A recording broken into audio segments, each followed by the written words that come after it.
Thank you for coming. Appreciate it. Yes, sir. Thank you for having me. Yeah. So congratulations on Coach of the Year on the girls division. How does that feel? You know, it feels good. I feel like they do all the work. I'm kind of just that guy that reminds them every day. If you don't put in the work today, it'll 2 months from now, you won't get where you want to go. So I feel like that's my main role. You know, I guess the in, day out of spending time with them now that I'm a teacher, you know, it grows those relationships to where they surround you all day, all week. And, you know, I was talking to one athlete, and I have a pair of red pants that, you know, I prefer the color brick. They say they're pink. I think they're brick. And Brooks Brothers. And I told her that I was going to wear them, you know, for her state finals match.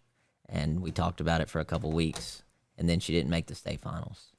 So when I went to put them on that morning, you know, it means more whenever you spend so much time with these kids and you kind of feel like they're your children. And so the girls are very needy. You know, the guys are they come in the gym and they go to the locker room and they go do their thing. You can ask any other PE teacher. There's always about 5 girls on our team just around my computer talking. And I mean, I think that's my job, is to be there for them when their parents can't be, and, you know, just be that word that says, hey, your day's going to be fine, right? That boyfriend don't matter. You can do whatever you want. And so that's kind of what I take into as coaching the girls, is just being the person that says, hey, you can do whatever you want to do. So girls, they come seek your attention more than boys. Is that what I'm hearing? Yeah, they just, you know, girls are just built differently. They want to talk about feelings, and, you know, guys were, especially, you know, your elite athletes and, you know, the ones with the mentality that they already know everything. And I think it's almost more fun to coach the girls because they don't know everything. You know, they ask for help. Whereas I know when I was in high school, I'm sure you were the same. You know, your parents, your coaches, you respected them, but you felt like you had it all in the bag. You knew what to do. And so, you know, with the girls, they're seeking help and, you know, just trying to lead them down the right path and fill them with the confidence necessary to go do what they want to do. So girls over boys, is that your preference, or? So I guess the reason I buy into the girls so much is just because of my daughter. So Bristol has cystic fibrosis. So when she was born, the first 3 months, she spent it in the ICU. And, you know, just the way that her life started and how her life's going to be, you know, I'm a big no excuses guy. So she can't make excuses for, you know, her genetic illness or anything that comes in her life. But she's going to have to be a fighter, right? How old is she? She's just turned 5. 5. Yep. Is she a fighter? She is. She's tough. Yeah. Do you want her wrestling? Oh, yeah. You know, mom's still, with the pandemic, you know, and all the germs. And, you know, with CF, we was kind of living in a pandemic before it ever started, after that initial scare, because when she turned 1 that year going to state, she caught a cold. And, you know, for anybody else, you get over it in a week. But with CF, the mucus is thick. So I think it's your red blood cells. Don't test my science. But after 7 days, they erupt. So with CF, when they erupt, they're stuck in your body still. Whereas a normal body passes out mucus, you know, in many different ways. The virus goes right back into her. So they have the same immunity, but it's hard for them to kick when they get viruses in their body. So anyways, she was at Vanderbilt whenever we were at the state tournament. And so that was kind of tough. So, she was in Vandy this year? 2 years ago. Oh, okay. Yep. Now this year she's been healthy, you know. There's a lot of precautions that, you know, my family takes. My wife's a nurse, and me just being in the school, we shower before we ever come in. You know, we have a shower right next to our garage that we take our clothes off anytime we go in public, take a shower before we ever come in our house. Oh wow. Yep, just Wow. little things, you know. No, but that's actually pretty good practice, especially COVID-19 highlighting those little things that we should be doing. You know, like washing our hands, covering our mouth, being, you know, just having courtesy over the next person. Yep. Yeah, and honestly, I think to me, that's what COVID highlighted. Yeah. Just being mindful. Yeah. Of others. Wash your hands. It goes a long ways. Cover your mouth when you cough. Yep. So speaking of COVID, it looks like Tennessee didn't give a shit about COVID. Yeah, I mean, The COVID culture here in Tennessee was definitely different than Virginia. Yeah. For example, my brother George, he runs a wrestling team in Virginia, and they were shut down. And even this year, they were limited action, limited wrestling. wow. They could only, forget the rule, but I think they could only wrestle in the city. Okay. And maybe they had like maybe one tournament outside the city. It was pretty difficult, and it was shortened too. Yeah. My so, you know, personal wise, my father-in-law passed from COVID this year. Oh man, And sorry to so- hear that. He was a great man. You know, he was 5th Group Special Forces, 30 years, retired military.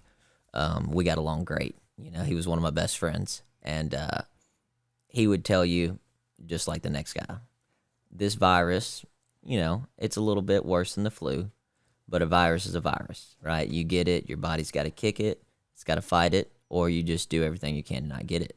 But in the long run, he knew, just like the rest of us did, you can't outrun something you can't see. You can be as precautious as you want. It's going to be here. It ain't going nowhere. And so that's kind of what I felt like Tennessee did. Was we started coming to school, right? The kids are all fine. They're not getting sick. All right, well, let's try this wrestling thing. We got 90 kids on our team. We're all wrestling. Dude, is that crazy? 90.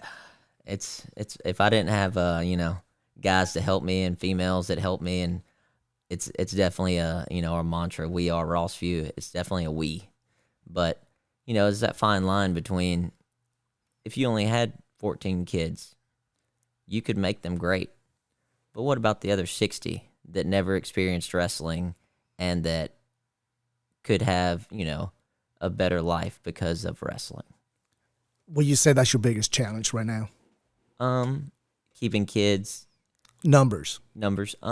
Yeah, that especially during 2 years ago, not this season, the one before, because we had about 75, and you know, our regulations said we couldn't have more than 15 in a group Because of COVID. because of COVID. So we had about 8 groups Oh, on the wow. mat. Yeah, you know, we have Wow. 2 full mats upstairs, so you can fit 40 on there comfortably, Yeah. and you could only put 15 on there at a time. So the ones that needed more mat time couldn't really get it. You know, it hurt the JV kids because your varsity guy needs an hour and a half on the mat. So then that leaves, At least. yeah. So then that leaves 20 minutes for the JV kids to get on there. So I'm glad we got past it. You know, it's interesting that we went to Iowa, you know, me and probably 4 or 5 of them before our season, and they were full run. And that kind of gave me the confidence of, look, thousands of people here, huge national tournament. We're going to be all right. So were you hesitant prior to that tournament in regards to COVID? Somewhat, just because it'd been so long since last season, not knowing if something would come up that convinced the public that we needed to be scared again.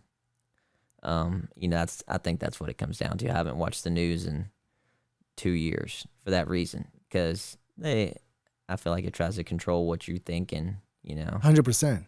100%. So coaching strategy wise, were you pushing the vaccine? If it kept someone who was exposed, my biggest thing was the whole within the school, the contact tracing, right? Because then you don't have any control of it. Like, if you have symptoms and you're sick, you know, that's kind of on you. You went to the nurse. You're sick. Maybe you should go home. But if you're just sitting in class and one of these other kids that doesn't want to be at school says they feel sick, just says they feel sick. Is contact tracing a thing still? No. Now it's not. But then it's Yeah. like, well, if you're going to get contact traced, but if you have the vaccine, then this could keep you from the region or state tournament. I don't remember you pushing it. I got them all. I had my booster, and that's just something that I did to show my wife that I am doing my part, because she didn't think we should be wrestling. She didn't think we should be everybody in a room, and especially after her dad, and that was just, it was hard for me because I'm seeing thousands of people that are fine in my eyes, and she's watching the news. And Yeah, it's difficult. And, Yeah. I mean, hats off to her. Yeah, hats off to her. You got to praise her for that, because, losing her father, and then your situation at home, and then for her to say, well, Jeff really loves wrestling, and she fears, it's a fear. She overcame a fear, or dealt with the fear, So that's difficult. Hats off to her. Not a lot of people can do that. we survived. Yeah. Yeah, and Bristol's healthy, Thank God. Yeah. Thank God. Thank God for sure. Yeah. So okay. So Back Ne- to the girls. okay. So that's kind of where Bristol, just in today's society, it's a lot different than, when you were growing up. Even when I was growing up, thinking back to just the sport of wrestling and females, we had a girl on our team, Megan Shingler. Her brother is Anthony. He coaches at Fort Campbell now. Oh yeah. So Megan was in the same weight class as me. Was she good? No, against boys. But she came to every practice for 4 years, right? Then I'm thinking of it like, why is this girl even here? The mindset of, get out of my way. I'm trying to go win a state championship. You're never going to be on the mat and be varsity. Why are you still coming? And, in hindsight, you look back, and for her to show up every day for 4 years, never miss a practice, know that she's not going to go out and really truly get a fair chance to compete, but to still do everything that we did, I respect that. And I think that if she would have just wrestled girls, she would have probably been pretty good. And just going from that to, where our society leads now, and I buy into it. I want my daughter to be able to take care of herself. I don't want her to have a man, And that's kind of how I look at these girls is, you can do anything those boys can do if you believe in it and you're willing to work. And so I think that's just kind of where I differ from some of the other coaches is, I'm not going to let them take shortcuts, because I saw a girl that I wrestled with in high school never take shortcuts, and she survived it. She's probably I don't know where she's at now, but she's probably a better worker, right? Shows up to work every day, probably has a family, adversity kicks in, you can overcome it. And I feel like that's what wrestling teaches you. So I want my daughter to wrestle. I want her to be tough. And, these kids on our team that we care about, we want them that one day, if their kid goes to the hospital, they're tough enough to keep knowing that one day at a time, it's going to be okay. All I can do is all I can. And so that's kind of how I look at the girls, same as the boys. So for the sake of having a timeline, what year was that? Whenever I wrestled in high school, With the girl wrestling with you guys? 07's when I graduated. So 4 years. 07? 07's when I graduated high school. Yep. So. Oh, wow. I graduated 1996, and there was no girls on my team. There might have been maybe one girl in the state of Tennessee. I remember seeing a girl wrestling. Yeah. But I can't remember what school. Yeah. So this is back in 1996. So fast forward 10 years later, you had a girl wrestler that wrestled all 4 years. Yep. That's huge. Yep. And then, and her start was kind of probably just the same as, our 4-time state champion, Robin Eunice. Her brothers wrestled, right? She wants to be with them. She wants to do this too. And so I think from that to now where Robin comes in, was just that kind of started the fire of, I remember when Robin came and we were kind of like, okay, go. Well, actually before Robin even, there was Abby Hawk. Her brother, Zach's Cost, wrestled for us a couple times, state medalist. And that was right when Tennessee started having a girls' invitational, and she won it. But her brother wrestled. She wanted to come do it too. And then the same to Robin. And those are kind of the ones that had the initial confidence, I think, to come step on the mat. And they knew that they lived with this guy every day that was their brother, and he's doing this. They can do it too. And that kind of showed other girls, I can come do it as well. Because Robin went and she got 5 girls, and that's kind of what started our run, 3 state championships in a row. She found Emma Walker, who is now just got second in the nation in the NAIA National Championship wrestles for Campbellsville last weekend. But she just went in the hallways, and that's kind of what we do every year now. Go find a couple friends and just tell them to try. That's what I always tell them, first week of school. It's pretty nice to have you in the school system because you've been in the school system for 2 years only, right? Correct. And out of those 2 years, one was COVID. Yep. So not really. So really, this is your first year in the building, basically. Yep. Big difference? Oh, yeah. Yeah. Previously, wanted to chase money. I worked for the Board of Accountancy, worked downtown in Nashville. Made that trip every day, had aspirations of I want to be a CEO, I want to make millions of dollars. But really what it came down to every day was the best part of my day was fighting the traffic to get back to wrestling practice. So missing all of the in-between, right? Like I still loved all those kids, but you don't see their day-to-day. You're not there whenever they need somebody to say, hey, go to class. Hey, why are you doing this right now? Like, don't go try to fight that kid. What's the implications there? You can't wrestle this weekend. Get your mind right. And those are the little things that I feel like now just kind of brings the team closer. And I look forward, there's no telling what happens in 2 years. Yeah, so coaching, it's not only on the mats, but obviously off the mats for the sake of mentoring those athletes. Yeah, definitely. Decision making. That's where a lot of kids, their parents might tell them one thing, but you don't want to listen to your parents for some reason as a teenager. Don't understand it. But, I'm just another avenue that I try to give the same advice as their parent would. And maybe if they hear it coming from both places, one of them sinks in that, oh, maybe I shouldn't go hit this vape pen in between class. Well, yeah. See, I don't get that because I'm not in the schools. Yeah. And in my little circle, there's none of that.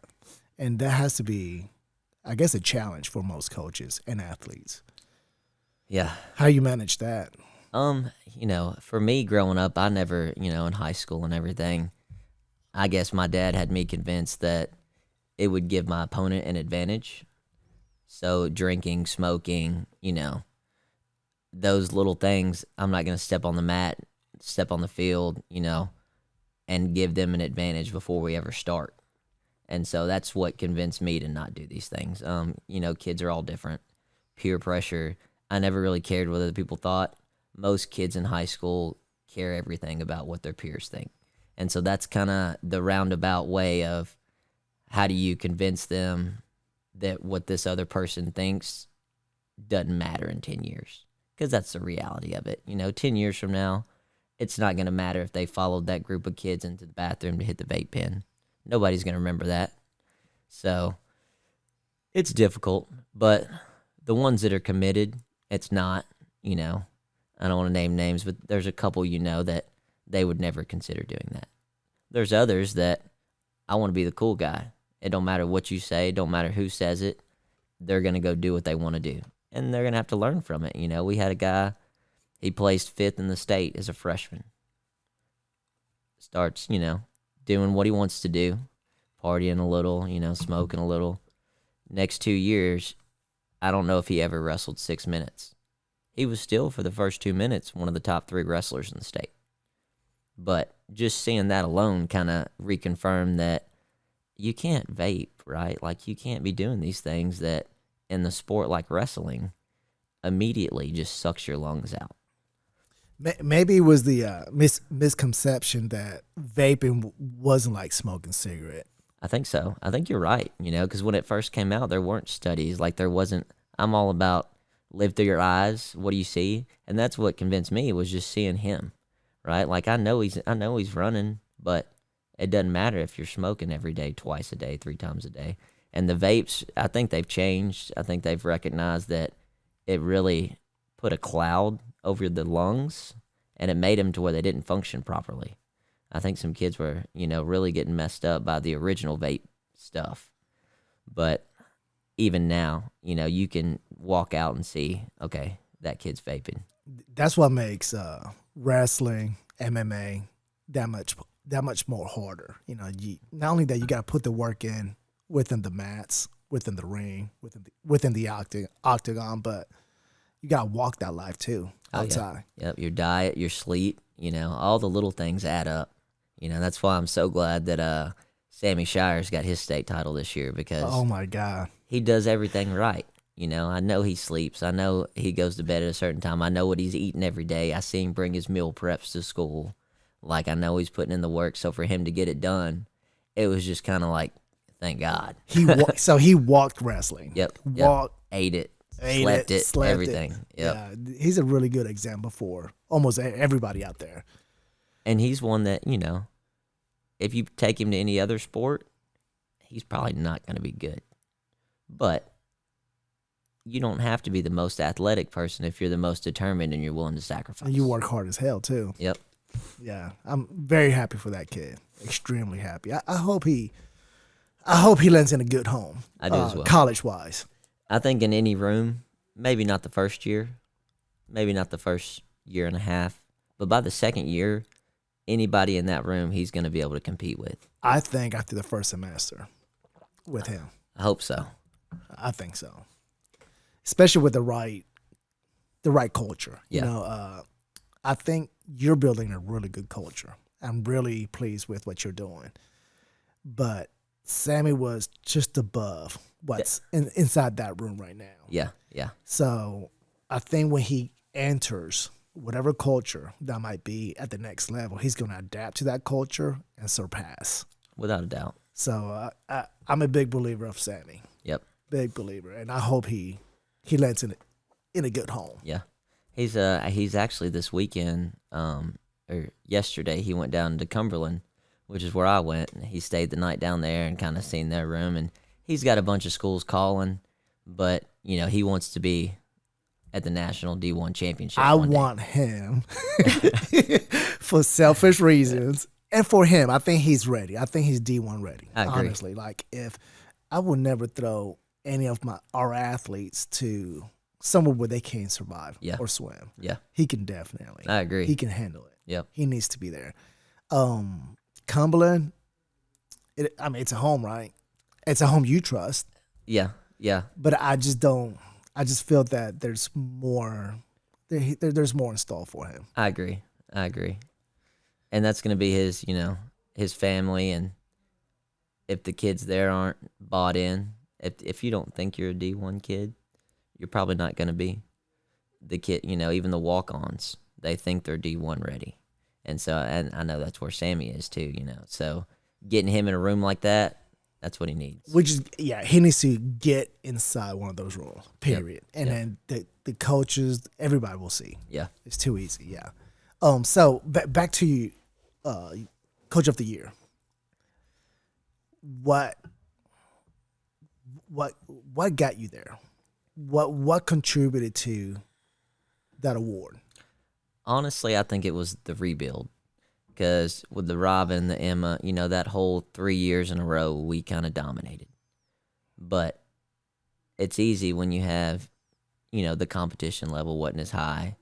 We had Sakara, we had Birdie, we had 4 girls that were state champs, like a couple years. And so when you have that, it's pretty easy to go win everything. But then when that class leaves, what do you do next? So that's kind of where we were last year. We lost all that group, and we had to start back over. And so for the group last year and then this year to come back in and kind of repeat and, to win the duels this year and to kind of see that, okay, Rossview is actually doing something right. Coach is doing something right. The people around him changed. The wrestlers changed, but they're still winning. I think that's what did it, right? Because there's a lot of people that thought, Hey, I'm gonna be honest. my first month there, in my mind, I was like, "There's no way." I mean, and I love those girls. Yeah. I have made a really good connection with all of them, the boys and girls, Yeah. and thank you for that. It's been an awesome ride. Thank you so much. But I'm very realistic. You know, I will give you the ugly truth, and that's all that I'm doing right now. You know, because if for whatever reason if for whatever chance they listen to this, it's not that I'm not counting them out, but I'm just being realistic. I know what it's supposed to look like, yeah, and I'm brand new to girls only, yeah, and that's not what it looked like to me. I was like, there's no way we're number one. There's no way we're in the top 5. But I guess come to find out, most girls' rooms might be that way. yeah. And I'm not taking a shot at the girls.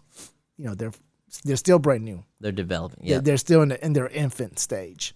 So, which there's a lot of room for growth. That's the good news. yeah, But yeah, I'm glad. I mean, I take my hat off. They proved me wrong. They did it. You guys did it, and super happy for them. Extremely happy for her and the entire Hawks family. it's a process, you know. You said such a way. Why? Because when I first, so this will be my 12th year coaching at Rossview, and you know, each year you try to take away something, and my takeaway from the girls is they really, you have to see 6 months is max. So we start in August. Whole goal, I want you to want to be on the mat, but we're just going to get in shape. So the whole first month and a half, everybody's, we need to be on the mat. No, you need to get in shape. You want to be on the mat? Good. Hope you still feel that way in a month. The whole first month, you don't step on the mat. We run and lift. So what month is this? Usually right when school starts. First week of September, mid-August, kind of that around. End of September is kind of when it's like, all right, now it's time. And, once we hit that point, you should already be in shape. You should already have been lifting pretty hard. So then you can actually start working on the wrestling. But I just feel like if we would have started on the mat August, we're peaking January. You start on the mat mid-September, you can make it 5 months. It's kind of hard to stay focused every day for a 7-8 month time frame. So do you think we peaked at the right time? I think we peaked at the duels. I think, for the individual, I mean, when 7 of your 13 qualifiers are hurt the week before, I mean, we still... That was rough. Yeah, it was. That was extremely rough. It was. But the duels is what we wanted to win, right? First one in the nation, just seeing all them. See, I didn't come from a team. I was an individual. And our team, we didn't ever care about duels. So I love duels. I'd rather win duels. Yeah, duels are nice. And then you get, all 23 girls are celebrating compared to just, the ones that made it to the state tournament. How awesome was that, though? Oh, I still, front page of the paper, you see Carly and just, and we know that dynamic, right? Like, she lost her wrestle off. Like, it was her spot all year. And Gabby comes back, and she's still the number one fan over there, right, for her team.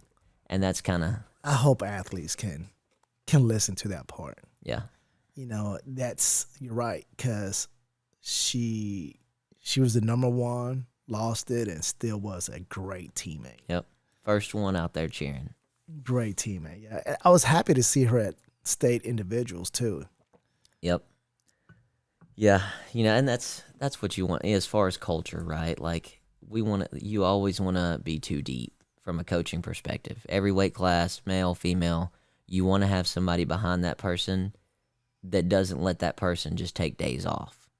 And win or lose, right? That's kind of what wrestling teaches you. If you care about something, if you care about someone, you continue with the process. You finish what you started, and that's all we ask of them, right? Like, you don't have to go be a state champion. Show up every day, put the work in, finish the season. And if you do everything right in the middle, usually you'll finish where you want to finish. Yeah. So let's recap this year then. Let's recap the girls and the boys. Okay. What's your take? What's your grade? Give the boys and the girls both a grade and elaborate on it. Oh man. You know, in hindsight, I'm just one of those people that, and I'm sure most coaches are, you don't really remember the wins. You remember every loss. You're right. I don't remember any of my wins. No, I don't either. But it's those losses that, when you reflect, that's the first thing that comes to mind. I mean, I'd give them both a B. You know, we had, the girls won a state title. Sammy won a state title. You know, we had 6 guys at state wrestling. All of them won a match.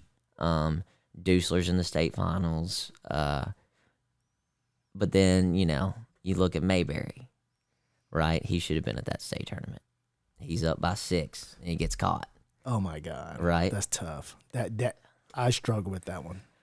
And then, you know, with the girls, there's probably 5 or 6 of them right now that I can think about a match they lost at state, 1 or 2 point match. Easily, we should have been on the other side of. So, which one hurt the most? All of them. I think all of them. You know, the time spent with each of them is equal. I know who put in the work since last season, right? And that's what you look at. Since last season ended, I know who. Ben went to Iowa with us, right? Like Max went to Iowa with us. Like you're wrestling every day. You're lifting every day. You're putting in 365 days to get back to this point. And so then it hurts really bad, right? And even with our girls, you know, we had 22 girls at Union, Kentucky camp. There were 22 girls at the camp. Shazam! There wasn't one other female from any other team at the camp but ours. And, you know, those Kentucky boys, right, they see these girls walk in. We got 25 guys show up, 22 girls. We brought our whole team, camp for 3 days. Great experience. We'll do it every year. Coach Irving, awesome guy. Union, I think they've won 14 out of 15. What's Coach Irvin's first name? Robert. Okay, I believe. I know there's a bunch of them. There's a lot of Irvins. And there were a few back in my Fort Campbell, Kentucky days. Yep. Back in 1992-ish. Yeah. Yeah, their whole town's built around wrestling. You know, it's awesome. I envy them because they control everything, even the power. They own the power company. They really do. But to show up to that camp, you know, midsummer, and Kentucky still hasn't sanctioned girls wrestling. They have the invitational, kind of like Tennessee was 6-7 years ago. But to see all those guys who, you know, are high-level wrestlers, see all these girls walk in, and they're kind of like, what are they doing here? And they wouldn't wrestle them. You know, I'd watch coaches because they split it into 2 groups, little and big, you know, under 152 and over, and they'd go to separate rooms. And I'd watch our girls during the last 30-minute live session walk up and try to wrestle guys, and their coach would come over and say, no, don't waste your time with her. You know, and that's what we talked about that night, the first night at the fire. It's like you can change an entire perception of an entire state if you come and you work. If you don't work, you're just reconfirming what they think, right? They don't think you deserve to be in the same room as them. So what are you going to do? And, you know, there were some whiny moments, but they showed up every day. They put in the work. And I think by the end of the tournament, you know, the guys were wrestling with them.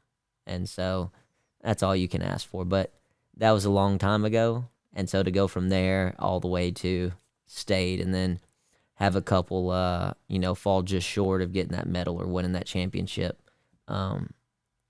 it hurts, but they all come back. And that was the final message, you know, and that's what I'll talk about at the banquet is that you're blessed. You're not done. You know, those of you seniors that are done, I hope you regret nothing because that's the goal. If you regret, that's when you look back and you feel like you didn't do all you could. You got to look in the mirror. Got to, right? No regret. Finish this. And so all our girls come back except for 3. And, you know, at the end of the only senior we had at the state tournament out of the 14 was JT. and she battled through injuries, right? Like, See, that's to me, that's one of them. That's Yeah. to me, that one hurts. It hurt. It hurt for many reasons. It not because of performance. I mean, we know her story. yeah, We know who she really is. Her the coaches, her future coaches know who she is. yeah, So it's not a big deal, yeah, right? But it hurts because wrestling's just that sport, man. Wrestling is wins and losses. Sometimes it's not everything. no, It's that emotional roller coaster that you go through in wrestling, and that's what we saw that day. yeah, That Yeah. not just in her, but like her loved ones, yep, her teammates, her coaches, everybody, even her competition. Everybody felt that pain. yeah, Not yeah. just her, not just her family, not just her dad. The whole world, everybody in that building felt that pain. And it's crazy because, I think back to the season before, and you have Val from McGavick, pins her at the region tournament, right? Region finals, JT comes out, gets cow catcher, pinned in 20 seconds. And nobody thinks that they think Val from McGavick is the most dominant wrestler in the state as far as female. Nobody's going to even come close. So then I remember the state finals, her walking out, we'd game planned all week, and she comes out and she survives the first minute. Then it's over. She works her the rest of the match. And to go from that to that high of winning a state championship when probably only your family was the only one and your coaches in the room that thought you would, to, how it ended this year, to where everybody thinks you're going to come in and win it. And we know the story. We know what's wrong with her. We know everything she's been through this year. And She's a fighter. she is. She's a fighter, and I spoke to her about this, because I know I lost big matches Yep. under the spotlight. Yep. I've been there, Yep. so I know how that feels. So I felt that I was able to let her know, look, in 3 to 4 years, you're not gonna. No one's gonna be thinking about this day. But- You have a destiny that is not here today, and she does. Yeah. And she does. Yep. If she can get healthy, she's gonna be in a different culture, not around some of the people that sometimes you need to change, Yeah. and she needs that change I agree. badly. Yeah. And nothing against her dad, nothing against you or anybody in that room, but I think a healthy change is going to be so good for her. Yeah. But she needs to take care of herself. She needs to go show everybody who she is again, right? Because we all know her. She needs to go to some people that don't know her and let herself just be herself. And college wrestling, man, it's a whole different world, right? Yeah. I want to say I learned how to wrestle in college. I agree. I didn't have a coach. My last 2 years of high school, I was the coach, basically. So, I mean, I learned. My eyes were open in college. And I think she's going to experience the same thing. I think she's been exposed to a lot of good wrestling, but to be healthy, she needs to be in the room. Yeah. And I think that's half the battle, right? Yeah. For her. That's the story that we know. That's the backstory, right? Yeah. You have to be in the room. Yeah. So hopefully with her getting healthy, being in the room, being available for somebody to work with her, I think hopefully her mind is right and she's thinking about the next 4 years. Yeah. So, but yeah, awesome person though. Oh, Great yeah. person. I love her. Hopefully she can come out, help me out with my youth group. Yep. I think there's interest there. So hopefully I can provide that for Yeah. her. So many stories, just looking back. So let me ask you this.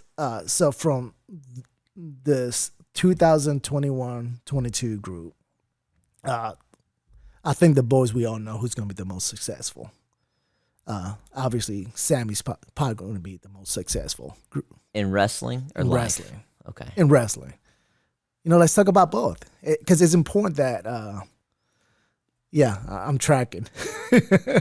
Let's talk about both because, we're student athletes, right? Yeah. And we're building young, respectful young men and females, ladies. So who do you think is going to be the most successful wrestler and person outside of wrestling? Yeah. Let's go with the boys, and then we'll jump over to the girls. I mean, Sammy's going to be the most successful at the next level, and I don't know if any of the other ones will even make it to that point. There's a few underclassmen that have the same desire, right? Like Max, he definitely wants it. Will he get to Sammy's level? We'll see. But Sammy's undoubtedly the best wrestler I've ever coached in my time being there. But you look at the overall, Zach Dusler, I look at him as just, he needs to fail to succeed. So like his freshman year, he comes in, and he loses the match to go to state. Heartbreaking. Didn't make it to state. Sophomore year comes in, makes it to state, loses the match to medal. Heartbreaking. Next year comes in, he medals, loses in overtime the match to go to the finals. Heartbreaking. Gets, third. This year comes in, makes it to the finals, loses right there, tough call, but to win a state championship. Whatever he wants to do next, he'll be successful at. I think he's going to go to the Air Force Academy, and whatever. Zach Dusler has a 4.0, 36 ACT. It's very hard to be great at everything, and that's what we've talked about. Like for Zach, I don't want to be selfish, but do you want to be a state champion, Zach? We've had these conversations. Well, then maybe, your participation in these other 4 clubs might need to go down. And he's like, I think I can do it. And I know the stress that he's under, and I know the 10 things he's doing while everybody else is doing 1. But to be successful at everything you do, I think that's a lifestyle. And I think anything that he wants to do, he'll be successful at. He's definitely one of my favorites. Did you know he was an Iron Nighter? I did not. I knew he'd wrestled. I didn't know where he came from, or you know. Well, he bounced around from club to club, but at one point he won state for me. Okay. As a little kid, I forget how old he was. He might have been in sixth grade or something like that. But yeah, I thought it was pretty cool that we were able to reunite. Yeah, it was cool. And so let's go to Dusler's match there. It wasn't fair, right? No, I mean, and we actually, I finally watched it again the other day, and it's all a matter of perspective, right? The referee was out of position. That's the only match he reffed in the finals all night. I've been coaching 11 years. I've never seen that guy before. Like, where did he come from? Should you have been kicked out? And afterwards, I wanted you to, because he was our last wrestler. Yeah, I was like, let's fuck it. Yeah, it's like go out there and get in somebody's face for him. Yeah, I probably should have, but my whole thing is I never want the referee to have the final word. Almost like a battle within the battle. You're not going to dictate our win or loss. We're going to dictate that. So I have to be there to say, Zach, I don't care if you're down by 4. You still got time on the clock. Let's fucking go. And I felt like, if I would have blown my load and done all that yelling and, what would have came from it, right? He wouldn't have changed the score. If he'd have kicked me out, then I wouldn't even been there to try to help Zach still win. So, it's tough. I try to stay composed. That's kind of, the big thing about me is I kind of have 2 modes. I'm either fight or focused, right? And I can't be both. It's hard to go into fight mode and focus on the future because all you're thinking about is I'm not happy with what's going on right now. Yeah. But where the referee was from the video, he couldn't have anyway been able to tell that Zach still had the ankle. This is what upsets me with high school, especially that tournament. There's 2 of them. There were 2 in the circle, reffing. Yep. Not one time do they ever tap into each other's resources. Correct. Not one time. Is that an ego thing? I think it's because they're random. They don't know each other, right? Like, they don't work together. 2 coaches, you see something, you work together. That's a good point. They don't ref like this throughout the year. Yep. So you put them in the biggest stage possible, and they probably don't have any training on how to dual ref, Yeah. and they don't tap into each other's resources. What did you see? You know, and it's a shame because they have to for a reason, Yeah. but it's not being utilized. Yeah. I still don't want to think about that match. It was hard, yeah, definitely hard. And then that alone, that you take the near fall away. We were trying to ankle roll. It is what it is. He gives 2 near fall way too quickly before he even gave the takedown call. Right, like that was the difference. And I thought at one point, I don't know if because I saw the ref going like this, but I think the table scored 3. Was it? No, because it was 4-0 right after that because we came in 0-0, and then at the end of the match, the kid all he had to do was back up for 2 minutes. And that's the whole different issue is what is stalling? Oh no, there was a lock in hands. Okay. That there was 5 because I was thinking there was 5 and I couldn't remember why it was 5, not 4. That's it. Okay. Well, congrats to the Blackman kid, right? Looking at him, wrestling wise, I wasn't worried. He had confidence though. He was walking around that gym like he owned the place. That goes a long ways, I think. Yeah, for sure. Once he caught that near fall, he was just, oh man, I'm going to be a state champ. Nobody would have thought this. Yeah, let's go. I told Zach after, it doesn't change anything, right? Whether he gets his hand raised there or not, it's going to hurt. But it doesn't change who he is, where he's came from, his progression. Oh, he knows. He knows. He comes from a really good family. He knows. We all know he's going to do some big things in the military. Yeah. I wouldn't be surprised if he's a general at some point. Me neither. Yeah. And he'd be one you want to lead you. For sure. He's just a good dude, Yep. Character, right? Yeah, no bad intentions. Yep. Yeah. So what about on the girls' side? Who you think's going to be who's going to go to the next level and be the most successful as well as off the mats? This year, right, seniors wise, it's going to be JT. But even for the crew, from the crew that's in the room right now, which one do you? I think JT's going to do big things, just because she has a really good, strong background. Her family's all in. Yep. She has a really good support system. But there's probably a young one out there that's looking at JT and be like, I want to be like that. Yep. Or I want to that's my goal, be better than that. Yep. Who's that? I would say Evelyn and Kelsey, right? Like they're freshmen, but the hard part is, do they still love wrestling 2 years from now? Are they still going to be all in like they were this year, next year? Because there's 2 or 3 juniors we got that they were all in this year. Alexis and Ava, and they weren't that way for the past 2 years. If they come back next year and they do that, and then they do that in college, they can go do whatever they want. Alyssa, we got about 12 or 13 girls that honestly you could pick any of them, and it's kind of just who wants it, right? And like you said with JT, the family support, there's so many dynamics that go into becoming a successful athlete, and whether you continue to love that or you don't.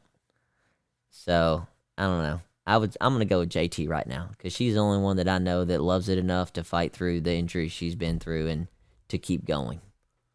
Yeah, good deal. So off the mats, who's your successful lady? It's funny because today, when I was doing the awards, getting them ready for our banquet, I like to throw in the GPA and stuff. Every girl that's getting an award on our team out of 8 has above a 3.5 GPA. And that made me happy, right? Because that means they're doing everything right, Is that something you push for the team? C is average, right? That's what I've always told them. That's kind of, we give them the study hall time. We let them, know that if you need help, Coach Jetter's been huge in her ability to be there this year. It's her first year in the school too. So she tutors a bunch of them, So she was with you guys last year? Yep. This was her first year teaching. So just to check their grades, I don't have time to get on and check.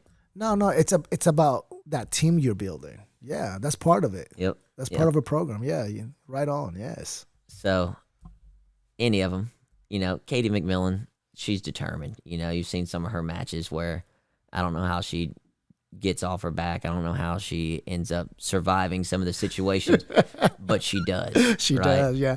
There's times where I'm like, yes, and then I go crazy like, yeah. Yeah, good. That's awesome. So on the starting lineup, we're only losing JT. Correct. Golly, we're gonna be dangerous. Oh yeah, especially if they want it, and that's what separates every team. We can't do it for them. I know. 2 months from now, I'm gonna want it.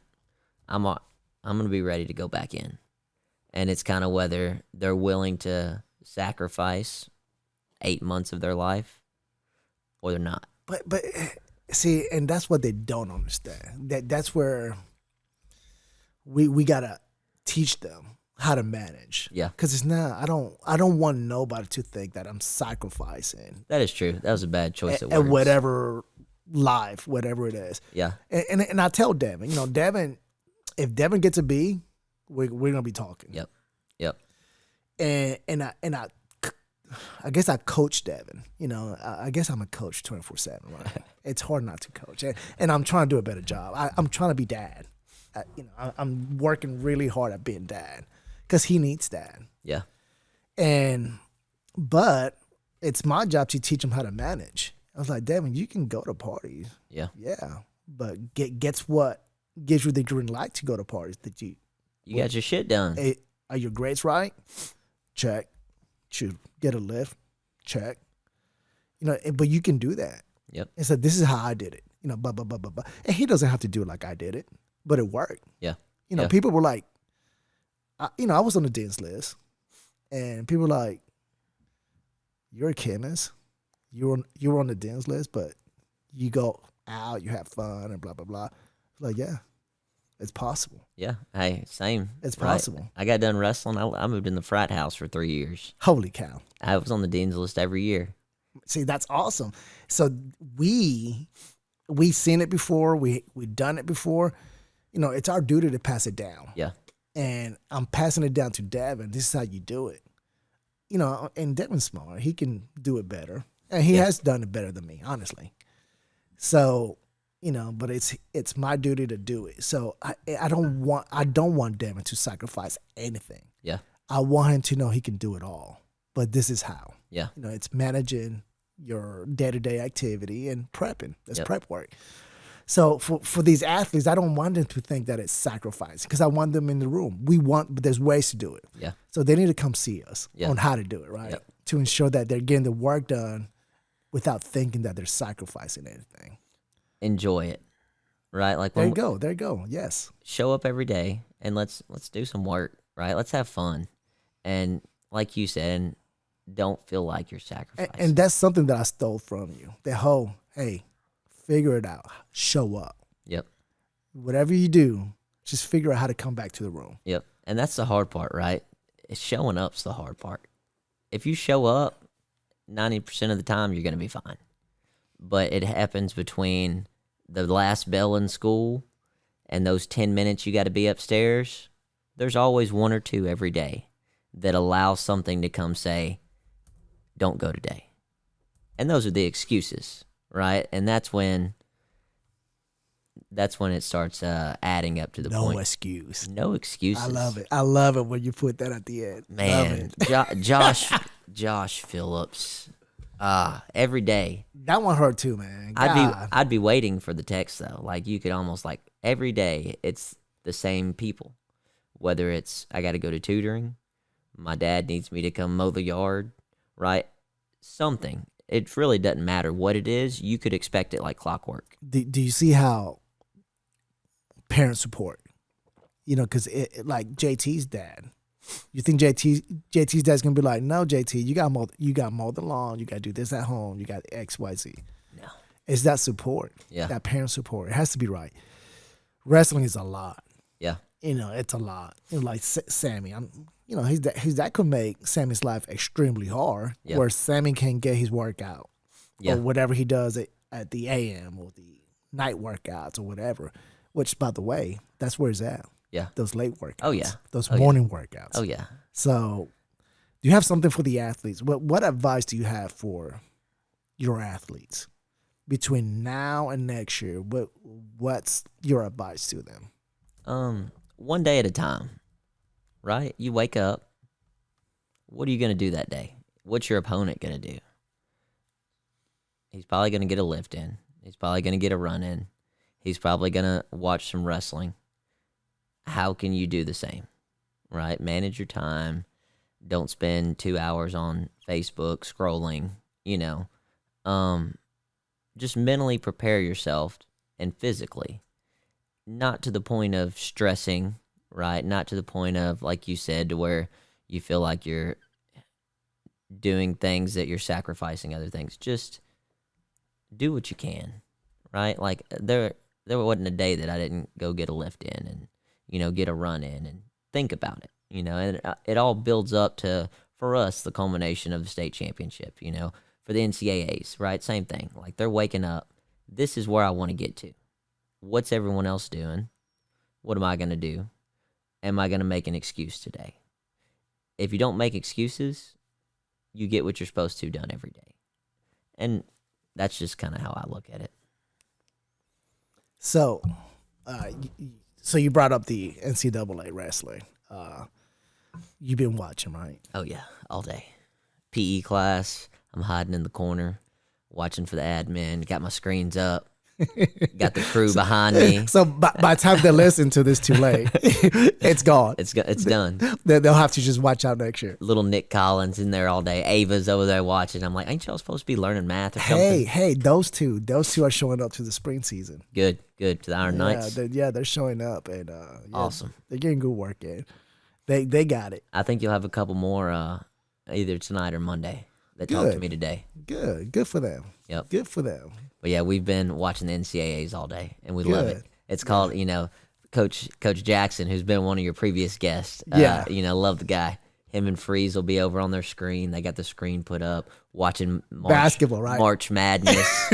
And I'm like, hey, Matt Madness. There you go. I love it. Yes.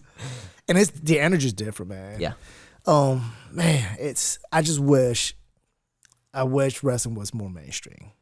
And yeah, like you understood, right? Because even kids in PE are coming up and they're like, one kid today is kind of like, he thinks he's big and bad, and look at these guys rolling around in this leotard. And I'm like, only if they freaking knew. If you knew what it took, 10 seconds, you'd be laying on your stomach crying, right? Like the perception and the inability to recognize, which I guess in a culture where you make fun of people who try, that's a big term now, tryhards. They look down so much on tryhards. Isn't that what you're supposed to do, is try? Isn't that the whole point of life? So I could see the normal person looking at wrestling and being like, what is that? They're trying too hard. So for those people, feel that way, because you're not going to accomplish much in your life. Oh, man, wrestling's hard as fuck. It's hard as fuck. It's not for everybody, and it's really not. And us that have stuck with it, we're just wired different. The minute that I spoke to you for about 10 minutes, I was like, yeah, fucking wrestler. We're just wired different. The way we talk, our attitude, our demeanor, we're different. So back to the tournament, NCAA tournament. Oh yeah. Who's your guy? Who do we watch out for? I like Dayton Fix right now. Yeah, I like how he wrestles. You know what? Well, you said that's probably the toughest weight class this year. 33. Yeah. I want to see what that weight. You know what? I think it's on. Is it coming up? Is that it? I think it's on. Hang on. Go ahead. So Fix, he's your guy. I think so. I think it's his time, right? Like I feel like he's done the right things. He stays in such good position. When it comes down to RBY, I think it'll be close. Hopefully, RBY doesn't hit him with the little shuck by or something. But Are they set to meet in the finals? in the final, yep, Oh, nice. yep. And I think so. But I think the semifinals gonna be good. DeSanto is on RBY's side, right? Really? I think so because he got fifth seed. See, I wish he was on Fix I do too. because I'm sick of watching. Yeah, yeah. Those two guys wrestle. A lot of big upsets this year. You know, Ironman going down. Watched Riviera lose earlier. He was another one that Sebastian I thought would get to the finals. So it's supposed to be on right now, right? 7:00. Should be on ESPN. I watched Gable Stevenson get taken down earlier. Yeah, me too. Wow. What was your reaction? Just like, wow, you know, he's human, right? Like, that's why we wrestle. Until you lose by 15, if there's time, you're still in it. And there's some people that just have that we might not even, you know, and I think you're seeing at this tournament, people that we haven't seen all year, you're down by 5, that's fine. Pull something. Hey, real quick. Soriano, man, I wish Spencer was in. I wanted to see those two guys go at it. Have you watched the Soriano special on, was it Flow? One of the platforms has this little, it's like a little mini documentary on Soriano, his sabbatical, like him going from Rutgers to Penn State. Penn State to Rutgers to Michigan, yep. And they thought he was going to be at Arizona State this year. He went down there for about 6 months. And I think he went overseas, but just his whole life is kind of leading up to. I don't think anybody touches Soriano. I don't even know who he has in the finals, but I think he would beat Spencer if Spencer wasn't. Really? Yeah. Man, he's special, man. He is. And I haven't felt his pressure. Yeah. There's something about him on top, right? Like, he just makes guys fold. Yeah, he knows. His confidence, he knows. So Spencer or, man, Stevenson is hard to go against. Yeah. Because, you know, Gable, he's kind of like the Mike Tyson before Mike Tyson received his first loss. Yeah, yeah. So it's kind of like that. So that, like you say, the takedown this morning was kind of like this, like, oh, crap. Yep, it's possible. There's a guy. And good for that kid, though. I was happy for that kid. Like, hell yeah. No fear. The kid out of, I think it's Arizona State, actually. I think he's undefeated. Yes, he's a freshman. Yeah. He's a freshman. He doesn't do anything special, but if Gable Stevenson gets to his ankle. You know what he does? Stay in good position. He hasn't tasted defeat. He's going to step out there knowing he's going to fucking win. Yeah, yeah. And that's huge. Oh, yeah. And I'll talk to Devin about that. That's Sammy. Yeah. Sammy's going to step on the mats knowing that he's going to freaking put it to somebody. Yeah, yeah. Now, there's no ounce in that brain that thinks that I might lose. You know? That's it. And that's, you know, your whole thing here. That's the key to wrestling. If you put it in one day at a time, then when you step out there, you have that confidence. Look at here. Some bad points, baby. Wow. That's tough. It's going to be an upset. Yeah. Princeton. Over. So that's who's got Soriano. So Glory will lose in the finals. Yeah, and I hadn't seen that kid from Cornell, though. So, I mean, I don't. So, Soriano, I'm not saying that he struggled this morning, but it was competitive. It was. It was competitive. See, and I don't think Spencer Lee would have been, any of these matches would have been competitive all the way, unless it was against Soriano. Yeah. See, I think that to me would be like the dream match. Yeah. For me. Yeah. I don't feel like Soriano's flashy, but I don't feel like Spencer's flashy on his feet. Soriano just looks hard as fuck. He is. He's never out of position. He's, you know, is he wrestling now? No, let's see if the other semi's on.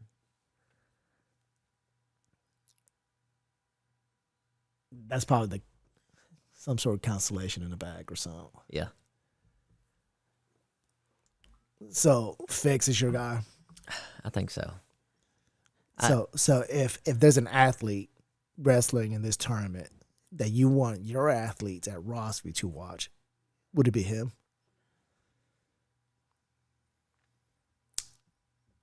Suriano's right there with him. I feel like Suriano wrestles how I would want us to wrestle.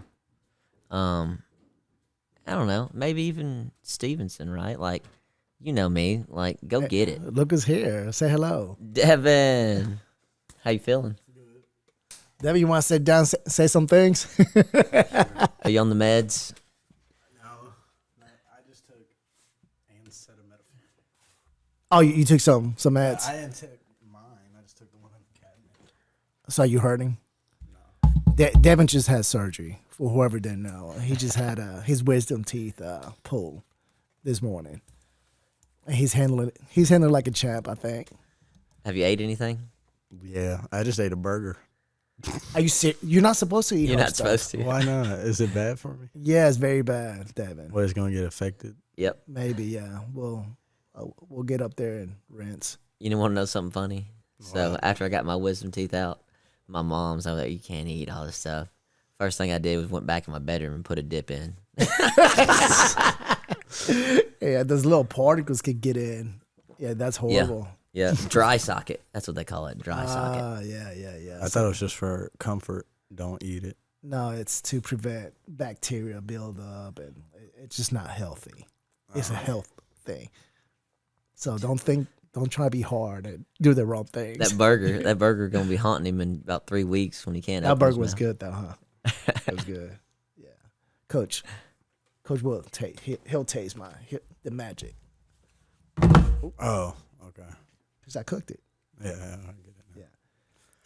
So like I was telling Devin, I think the style, because each wrestler and their body type probably has the best style possible for that body type. Yeah. And to me, for Devin, it's Alex from Iowa. Marinelli? Yes. Yep. I feel that if Devin adapts his style, his setup, his You type, know who I think of? Martinez. Isaiah Martinez. How he wrestled. And it's kind of for who? for Devin. For Devin. Yeah. Because he's kind of like Marinelli, except for he had a little bit more athletic ability, like flexibility. Marinelli's very stiff. And I think Devin's very stiff. Is he? Okay. So that's why I think that's the association there. Yeah. But Marinelli doesn't give up any position. He always stays in good position, and that's why he's successful. Who do you get beat by? I watched it earlier. He lost in overtime. Who was it? Northwestern guy, I think. Okay. Did you see he was trying to shake his hand and the guy was too pumped up? Yeah. I was like, that's kind of ugly. Shake the dude's hand. That's tough though, right? Like 4 years he's been waiting to get to the finals, and that just was taken away from you. Yeah, Tough. I felt that. I felt he was softer this year than last year. And this is probably something that I think we spoke about. I think Iowa this year took an approach to preserve their wrestlers. Yeah. I think they only wrestle like 20 or less each, where it used to be like 30 plus. Yeah. And I mean it's tricky. That's a tricky balance. Yeah. I kind of like how we did it this year. We wrestled a ton. Yeah. Up front. Yeah. A ton. Yep. And then we tapered. You have to be able to have time to fix. And that's what I struggle with is, we go to Cleveland. I want to be able to watch all that film and be able to say, all right, here's what we have to fix. And then sometimes you jump right into the next match and you don't have time to do that. But I think early this year, I'm horrible. I'm horrible with names, but there was a lot of growth in our team. A lot of young guys. Yeah. Growth. Oswaldo's one of them. Our 170 before he got hurt. Yep. It's another Dorian. Dorian. Yep. And it was because, bam, bam, bam. There was no time to reflect on the loss. No. It was, hey, let's get ready. And it was what we call on the spot coaching. Yeah. There was a lot of that. Yeah. And if they're coachable, you can say, hey, let's do this a little different. Yep. Go to war. Yep. And then he comes back, hey, that was fine. Let's do it this way now. Yeah. Go to war. And I feel that Oswaldo and Dorian both were able to make those small adjustments every single match. Back to back too. Yeah. Yeah. And that's when I saw, I think my first year at Rossview, like I told you earlier, I'm going to collect data. I'm going to shut the hell up, collect data, see how you do things, and that in my notes, because hopefully we can sit down and have a meeting. That's one of the things. That's one of the pros. There's pros and cons. I love that. Yeah. I love how these athletes they believed in you. They were going to war like every other night. It seemed like we were busy. We were busy as heck, but we were doing a lot of on the spot coaching, and they were open for that. The athletes were open for that, and we would tweak, go to war, and then boom! Before you knew it, man, we had a solid lineup before injuries. Yeah. Bit us again on the boys' side. But I mean, there's a lot of upside. I think there's a lot of upside on both the girls and boys. I think, losing Zach and Sammy sucks. Losing Josh and Ruben hurts. But next year, we're going to be the same we've been the past 6-7 years. We had Thomas and Ethan before Zach and Sammy. I think I was thinking this exactly the same thing about Zach and Sammy. But I think at your rate, the way you're doing things, I think a star's gonna be born. Yeah. Somebody that we don't have eyes on. Yeah. There will be a star that will be born that will be similar to them. Yeah. Not quite like Sammy. Yeah. Because that's hard. Yeah. That's difficult. I mean, and I think like little Chris. Yep. This is Chris's second year. Yeah. But he's hungry. He wants it. He wants it. Yep. And honestly, like, maybe sitting down with Sammy, like, I'm going to try and get Sammy here. So, little Chris can listen to the ins and outs. Yeah. Because, I don't know if Sammy would give him the time of day to sit there and mentor. Because he's busy. Yeah. Not because he doesn't want to, because he's on a mission. And that's one thing at the beginning of this year I talked to Sammy about was like, your legacy, right? Like just talking to these kids.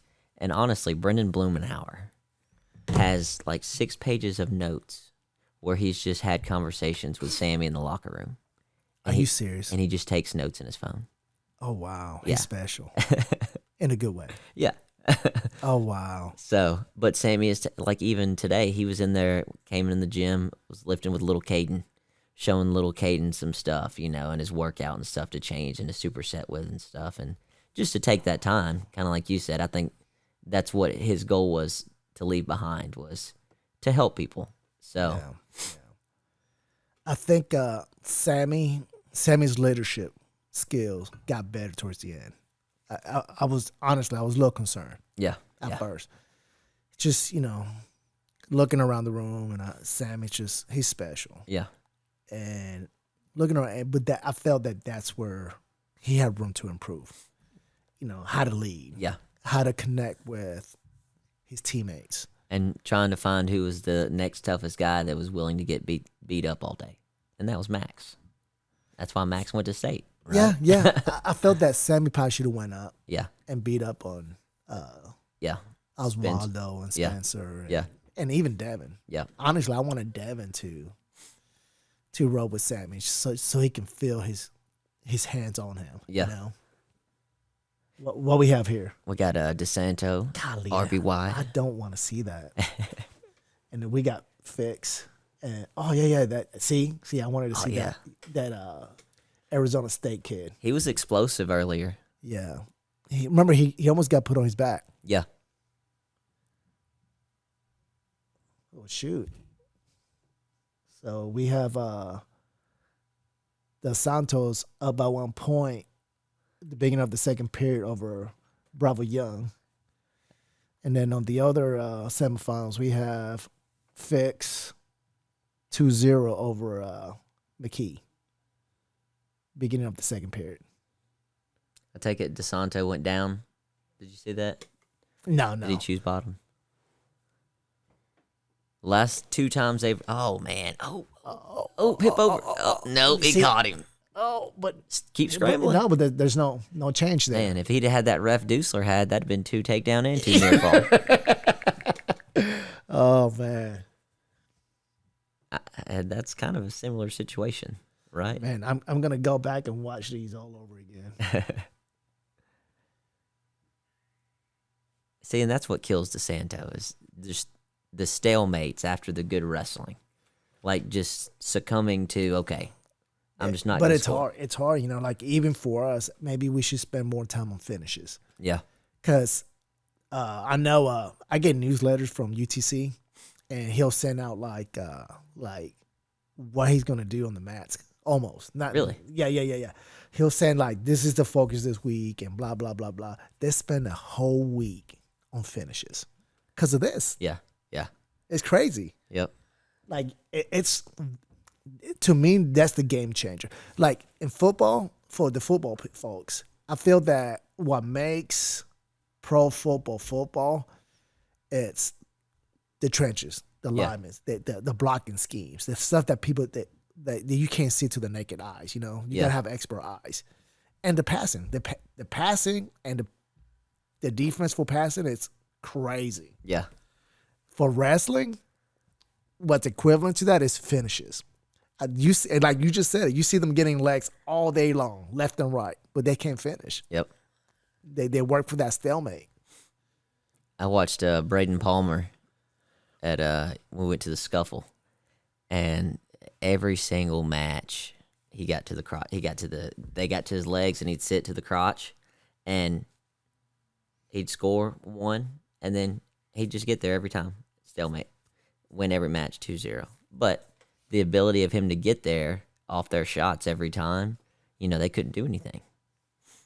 Yeah. That was me against Josh Lambert. Josh Lambert transferred out of UT Chat and went to Oklahoma State and took second.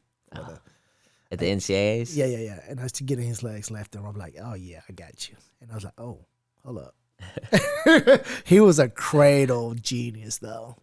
Like I felt like I was about to get back points and somehow I was in a cradle.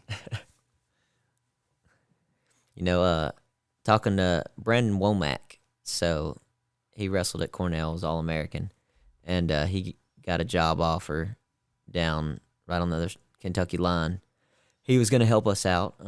Job didn't work out, but he was around for a couple months, did a couple camps with us, and came up to the room and just talking to him one day, he said his entire goal was to get to a certain position. So like for him, it was the inside Turk, right? So they're down. He's got the Turk. He said from there, if I get here, this is like my home base. Once I get here, I know I'm pinning the guy or I'm winning. Like there's no coming back from it. So every takedown he did, everything, every breakdown, putting 5 moves together, it all led up to getting there. It wasn't just to get a takedown. It wasn't just to break him down. Everything he did, he wanted to get to that inside Turk because then he knew he had this cradle option, he had this crossface option, he had these 4 options, and they couldn't stop them. Yeah. So too much, yeah. And the thing is becoming an expert at something, whatever that might be. Yep. Be an expert. Whatever, if it's the crossface series, be an expert at that. Mine was the bar arm. I felt that if your elbow touched the mat, game over. Yeah. Might as well just take off your ankle band. It's done, And that's what we need. We need our athletes to get comfortable with something, become expert at something, whatever that might be. And in high school wrestling, if you have a takedown that nobody can stop, a backup from that same position, an escape, and then a ride, you never lose. Like, even at 133, the consolation final is going to be good. Yeah. 30 seconds. So this will be a rematch, huh? Yep. Has Bravo and Fix. Was that last year? I can't remember. I can't even, I think. Or did Spencer beat Fix? right, so Bravo Young is going to the finals, and it looks like Fix is going to the finals. Yep. Who you got? Man, I don't know. I hate to bet against Bravo. Bravo's a gamer, you know. RBY is he like the Matrix, right? Yeah. The He's slick. the stuff that you can't coach, right? Yeah. The X factor. But I don't know. It was tough last time. I know Fix. He's on a mission. He's definitely on a mission. I don't know. Maybe Fix. I know you got Fix. I hope so. I just like how he wrestles. You know, you can't teach what RBY does. That's what I'm saying. Can't do it's it. the X factor, Yep. right? Do you think it's gonna go to overtime? I bet it will. Yeah, probably. They'll probably play it safe. I think it's in Fix. I don't know. I can't wait. Can't wait. I was thinking about doing a watch party tomorrow for the team. Do it. 7:00, pizza, my portable. Do it. Little So- Alex came up after school. Coach, can we watch the finals tomorrow? I was like, Oh, you have to do it. I know. I tell my wife 2 nights in a row.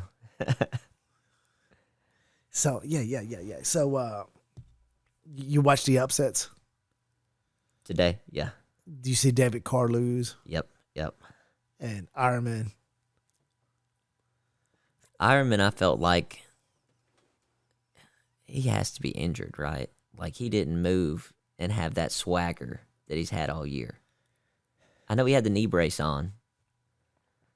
I don't know. I just think his style of wrestling catches up. Once you study, Yeah. you give people enough data on people like him, they're gonna beat you. I have never been sold on not so much him, but his style of wrestling. He gets out of position, you know? He gives up his legs. Yeah, he wants you to shoot, but at some point, there's gonna be enough data out there for people to watch and figure the puzzle out. Yeah. And that's what they did. I wonder how many high school coaches actually, because I never watched film in high school, right? So like we got to college and every Sunday, boom, you're with the coach, you're sitting there for an hour, you're watching film, you're making the adjustments. And I know now as coaches, you know, we do that with our team, but I wonder if all the high school coaches are doing that, right? Hell yeah. The data's out there. It's Yeah. available. Yeah. And everybody's trying to get the edge, you know? Everybody's doing it. So yeah, he's tough. Yeah, I forgot who he beat though, but yeah. So All the non-wrestlers probably already turned this off.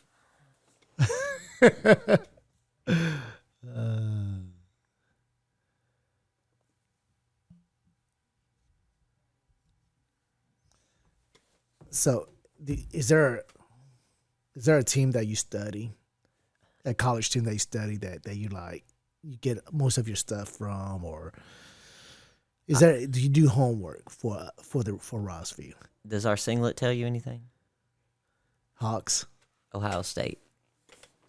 That's that's the same design we use, but I like Tom Ryan. His book's great. Just the trials and the tribulations he's been through, his coaching style, and then Tomasello, I was a big fan of him. Snyder, even now, I like Sasso. He's good. Stieber, and I kind of feel like they're what we are. They don't have 14 guys that have been doing it since they could walk, right? He has 4 or 5 that are there, and then builds around them. So Ohio State, you kind of watch what they do, and Yeah. And they also are, wrestling's an individual sport. A lot of teams, you'll see everybody doing the same thing. yeah. He lets them do what they want and then helps them get better at it. Good, and I like that too. But there has to be a foundation. Yeah. There has to be a foundation, and I should see somebody growing and doing certain things. Then you go and add to it. Yeah. So what do they do that? So The attack. their attack, is that what you like? From Tomasello to Stever to, especially Snyder, Miles Martin, right? They're always looking to score. Like even if you're winning 4-1, it's real easy to just not get another takedown. And even Colin Moore too, right? Like they're always looking for the next takedown. And if you always are trying to score, it's a lot harder to score on you. So I like the attack style, Was there their attack style then? What is it that don't stop scoring. don't stop scoring? Yeah, and their mindset, their big thing's positive infinity, and so that's just surrounding yourself with, good vibes, positive thoughts, like being optimistic in every situation, and that's kind of how I try to be. Naturally, I think that's how I am. I always, hope. I'm hopeful. Like I agree. you always gotta, if you can't change the past, so control what you can control, move forward. Don't let people bring you down. Know who you are, and that's kind of their whole culture. So speaking of styles, I noticed that you're very big on no tie offense. Why is that? That's not how I wrestled. Like when I wrestled, I was shaking you around, and that was my, that's the tie. I worked a lot out of ties. The more I go to these national competitions with, our wrestlers and stuff, the more you see that the setup is where most fail. And if you can get to the attack at the high school level, we talked about earlier at the college level, getting to the legs the easy part. Once you get there, finishing's the hard part. In high school, getting to it should be the hard part. The setup is the hard part. Setup, yep. I agree. And so from space, there's a lot of different fakes you can do. Most high school wrestlers coming out are going to reach. So if you're expecting that, most kids right off the bat, boom, they reach, you're in. So if they're reaching for a tie and I'm not, I'm already on your legs. And I think that's kind of the foundation of everything, right? Like if they're coming for a tie and we're already on their legs, they're too late. And most people's initial reaction when you shake hands is coming for a tie. I do like that because that's the mindset that I had in high school. But then I went to college. Yep. Right. Yep. Totally different game. And I feel that, our job is to prep them for the next level. Yeah. So that's why I have been kind of, I guess, putting that buzz in your ear about heavy hands and putting hands on. Yeah. Because I feel that I think what you have in your room right now, as far as not just athletes but coaches too, I feel that we can, I guess, equip them with being better prepared with putting hands on them. We can teach them the best way to do it. Yeah. Because I do get where you're coming from. Because I used to be that way, but at the end of the day, how many of our own wrestlers tie up? I don't think many, do they? I think we end up tying up. We end up tying up, yeah. And I think we just have to equip them whenever they do tie up. I think that they have to be better prepared on how to. And I think, understanding pressure, right? And I think that's probably, we have 90 kids. 50 of them have never wrestled. They don't understand pressure. They don't understand that when I push into you, you're either going to throw me, or you're going to hit a pass by. When you're pushing with all your might, I'm going to get behind you. And I think that's probably a little bit of hesitancy there too, just because I've seen it so many times. The new kids reach for the tie and aren't successful. So I try to transition to, instead of reaching for here, go here. But like you said, I felt like I was open to, trying to let y'all get in, and, I threw a lot of laterals. Like if a kid's pushing into me, I'm going to throw them. And, maybe I need to, I feel like that's what summer's for. That's what now is for. I agree. And I honestly, we cover, because we're going into freestyle and Greco. So we're covering a lot of that stuff, big points. Yep. Let's get big points. Yep. And I think it's something different. and two, that's what summer's for, right? Yep. So when you come back and see coach, you're just equipped with which is more stuff for coach to help you out with. Yep. Yeah. So okay, so you talked about the numbers again, and I meant to finish this conversation. So that's probably your biggest challenge right now is the numbers. So what's your game plan? Are you gonna be better prepared for the big numbers next year? Because I have a feeling that it's gonna get bigger and bigger. I think so too. There's a buzz. There's a buzz around the school and in the community. Sammy going and win it, the girls win it again. All the success we've had over the past 8 or so years, within and just being in the school, right? I can control the narrative. It's not the other coaches saying, "No, you don't want to wrestle." It's do you want to win? Do you want to be part of something? Come on out, try it. And I think it all comes back to recognizing the intent, because there's still a lot of kids that just want to be part of something, right? And those kids, you don't want to.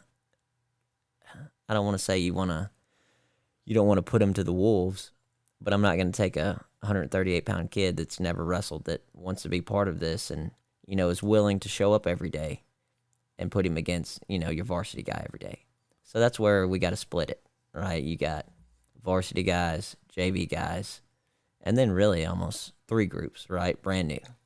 So we got 3 groups, and, the goal is to get the girls the same. You got varsity girls, JV girls. And then, I think a lot of coaches, those people that, want to be part of something, that wrestling could really help shape their life, I'm not wasting my time with you. There's too many kids here. I don't have time. And I don't want to ever be that guy, because wrestling changed my life, and I know what it can do for their life. So if they're willing to show up, least we could do is give them an avenue to go try to get better, right? Are you on the same line? I don't want to cut kids. Yeah. They cut themselves.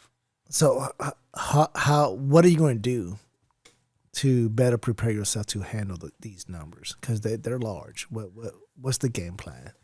How do you prepare for such large numbers? Facilities is big too. And that's kind of, with baseball, building their new weight room, that's another avenue of we can have 2 groups lifting. Do I wish we had our own room? Yes. That's kind of, you look at the best programs in the state, they have a room. Our room we use, it's inconvenient to roll out the mats every day. But we're not lacking anything. We have everything we need. And so just trying to manage, the ones that aren't physically there, which are most of the time your new wrestlers, your JV wrestlers, focusing more on conditioning, strength, and then once they get to the level where they are varsity, now they earn, an hour more mat time a day. And, competitively, if you want to be in this A group, you go win the spot. If you haven't earned the spot, you have a lot of work to do. Do work on your own. But it's really just grouping, and it all circles around facilities. How many can you fit in the weight room at once? How many can you fit on the mat at once? And just kind of moving from there. Do a lot of planning. That's, even this year, we had to split into 4 groups every day. And then kind of had to coordinate, you're here, you're at the track, you're at the weight room, you're on the mat. And then you're rotating at this time, and then having the coaches on the same page to say, all right, it's time to switch. Get there, don't lollygag. And just the, at the front end, the planning, coordination. I think that's the biggest thing that I can do is facilitate and then try to be there for who I can. Yeah, I think you did a good job with that. And I think with whatever you're doing at the school, I think it allows you to plan more. Yeah. Yeah, being in the school is definitely a benefit. Having been on both sides, a head coach that wasn't in the school and one that is, just getting butts in seats, right? Like, the main thing is just getting kids talking about wrestling, because we're not a sport that a normal kid's going to come in and say, oh, let's go to the wrestling match tonight. But if I'm their teacher and the kid's in their class and they see him every day, now they're invested in that relationship. Show up, right? Come see what we're doing. Yeah.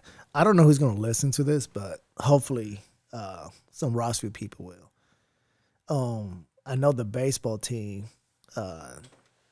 they organized a bus to get probably a lot of their baseball players to go watch the girls play in Murfreesboro for their region championship or something. Okay, for basketball? Yes.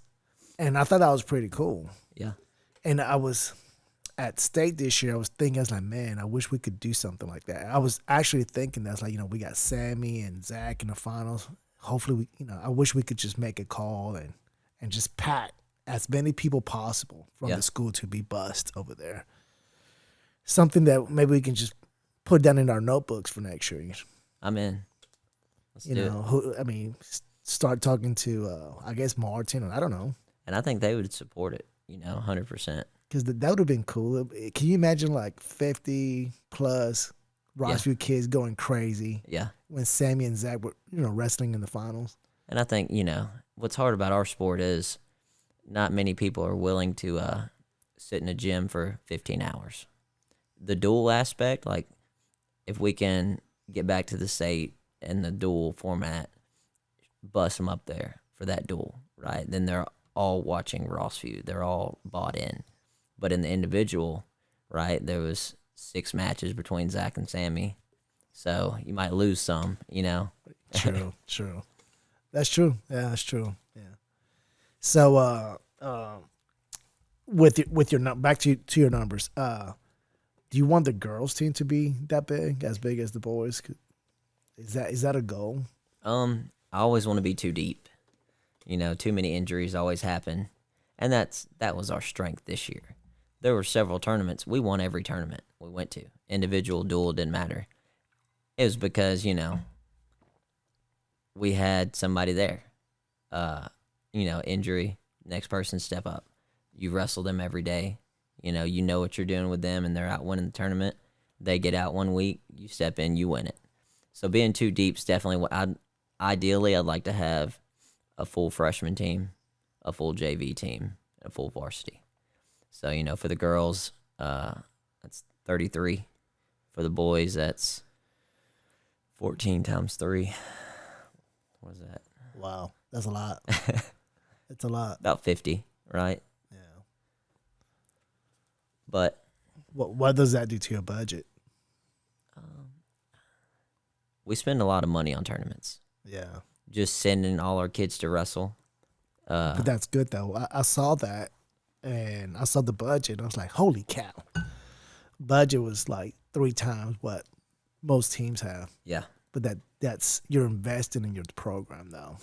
I really love that. That was good. There's good people on the backside doing the work, and I know they're putting in a lot of time to make sure that their goal is to make me not have to worry about it. So when I say, hey, let me get 3 checks for $400 each weekend, they're like, okay. But, on the front end, that also takes, and I have to do a better job of helping them fundraise. No, I disagree. No? I disagree. And I hope they're listening, because I don't know what they think, but your job is to get our athletes freaking ready for war. That's it. We need to have what you have now, people to war, but that's their war. Yeah. That's what they battle. Your battle is on the mats and preparation. But, obviously you got to manage those people to ensure there's money coming in. But no, I think in order for me to have the best head coach possible, I want you to focus on the mats and the athletes. And that's what they try to do. And they've helped me with that. This year they've took a lot off my plate. As they should. Yeah. It's a program. It's not prize that do everything. Yep. And they're, we're doing a better job of, treasurer, right? Like there's so much paperwork you have to do. A lot of rules. A lot of rules. Yes. So Booster Club is not fun. And we've never had the accountability of where we have a game plan. So ours this year have kept a binder, and they're writing down everything for the next person. That's the goal, the intent of whoever takes my spot. They're not going to have to do. They have the SOP. They don't have to reinvent the wheel. Correct. Yeah. That's awesome. That's the goal. Baseball do a good job at that too. The baseball team, they have like a little mini SOP in their concession stand. Like, you open the door, you turn on all the cooking items. Yeah, like a checklist. Look, it's pretty good. Yeah. It's pretty good. So it sounds like they got it down to a science. Yep. And me and Parker talk a lot. I like Parker. We're about the same age. We both feel like you can't stress about all the little things, and when it's time to go to work, you go to work, right? If you worry about every little thing, especially as a teacher, you're going to stress yourself out, and you're not going to be able to be there for the long run. And that's for life too, though. Yeah. You hit the real life, and you can spend every day with anxiety, right? And that's how you control that. Yep. It's by just being realistic. Something has to give. Yep. And that's what I try to teach my daughter. The germs, all the little stuff, like, do what you can. Don't think about it all day. We just got back from Disney, and it was... Oh, wow. That's awesome, huh? It was fun. We had fun, overpriced, but it was good for her to go back out because she's probably been locked down for the past 2 years. Before she was born, my wife was at every match. Her brother wrestled at Clarksville. And that's, she was bought in. And then when Bristol got put in the hospital and, that first cold kind of put her back in the hospital, she hasn't been back to a match. And I always envisioned Bristol being another little mat rat, right? And that's probably the one thing that, looking back, like the wins, I just wish she was there. That's the one thing that I'm like, I wish my daughter and my wife were here, And people that don't know me, they don't know why my wife's not there. They don't know why my daughter's not there. They just think that, I'm this coach doing my own thing that doesn't care about his family probably. Yeah. But they're always in my thoughts, Good. So that's a good segue for what do you coach? Do you coach for the athletes or do you coach for you? I think I coach for the next generation. So selfishly, I want my daughter to live in a world that isn't torn apart, where our country isn't soft, where the foundation and the fundamentals of life and being tough and not making excuses are still what most people have. I don't really care. Do I want to? I hate losing, right? I hate losing as much as the next guy. But the way, with our numbers and everything that we do, I more coach because I think wrestling could help a kid grow into a grown-up, grow into a man or a woman that can be a mother and a father, that can hold a job, that isn't living on the system, that can take care of themselves. So basically, you're using wrestling as a tool to make stronger people, to prep them for the world. I think so. And I think that's what wrestling did for me. I love wrestling. Like, I played football for 14 years, played soccer for 10 years, played every sport there was. But when I found wrestling, I was all in. See, I was asking because why do you coach? Because you have a family. Yeah. And wrestling for coaches is extremely demanding. It takes you away. Like, the entire weekend is gone. Yeah. So you have a family at home, but yet you spend all this time with athletes, with non-family members. That's what I was asking. Yeah. Why do you coach? Because I'm sure there's stress at home.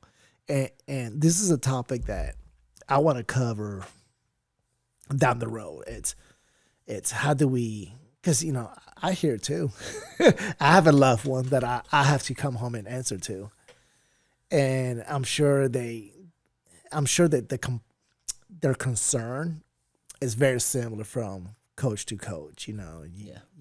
We neglect the house, we neglect the lawn, we neglect a lot of stuff in the house, including our family members, to do what we do. to coach, to build a stronger generation, right? Yeah. That's what you're doing, right? Yeah. And what is it? What has to happen to ensure you have a healthy marriage, that you have a healthy family dynamics at home?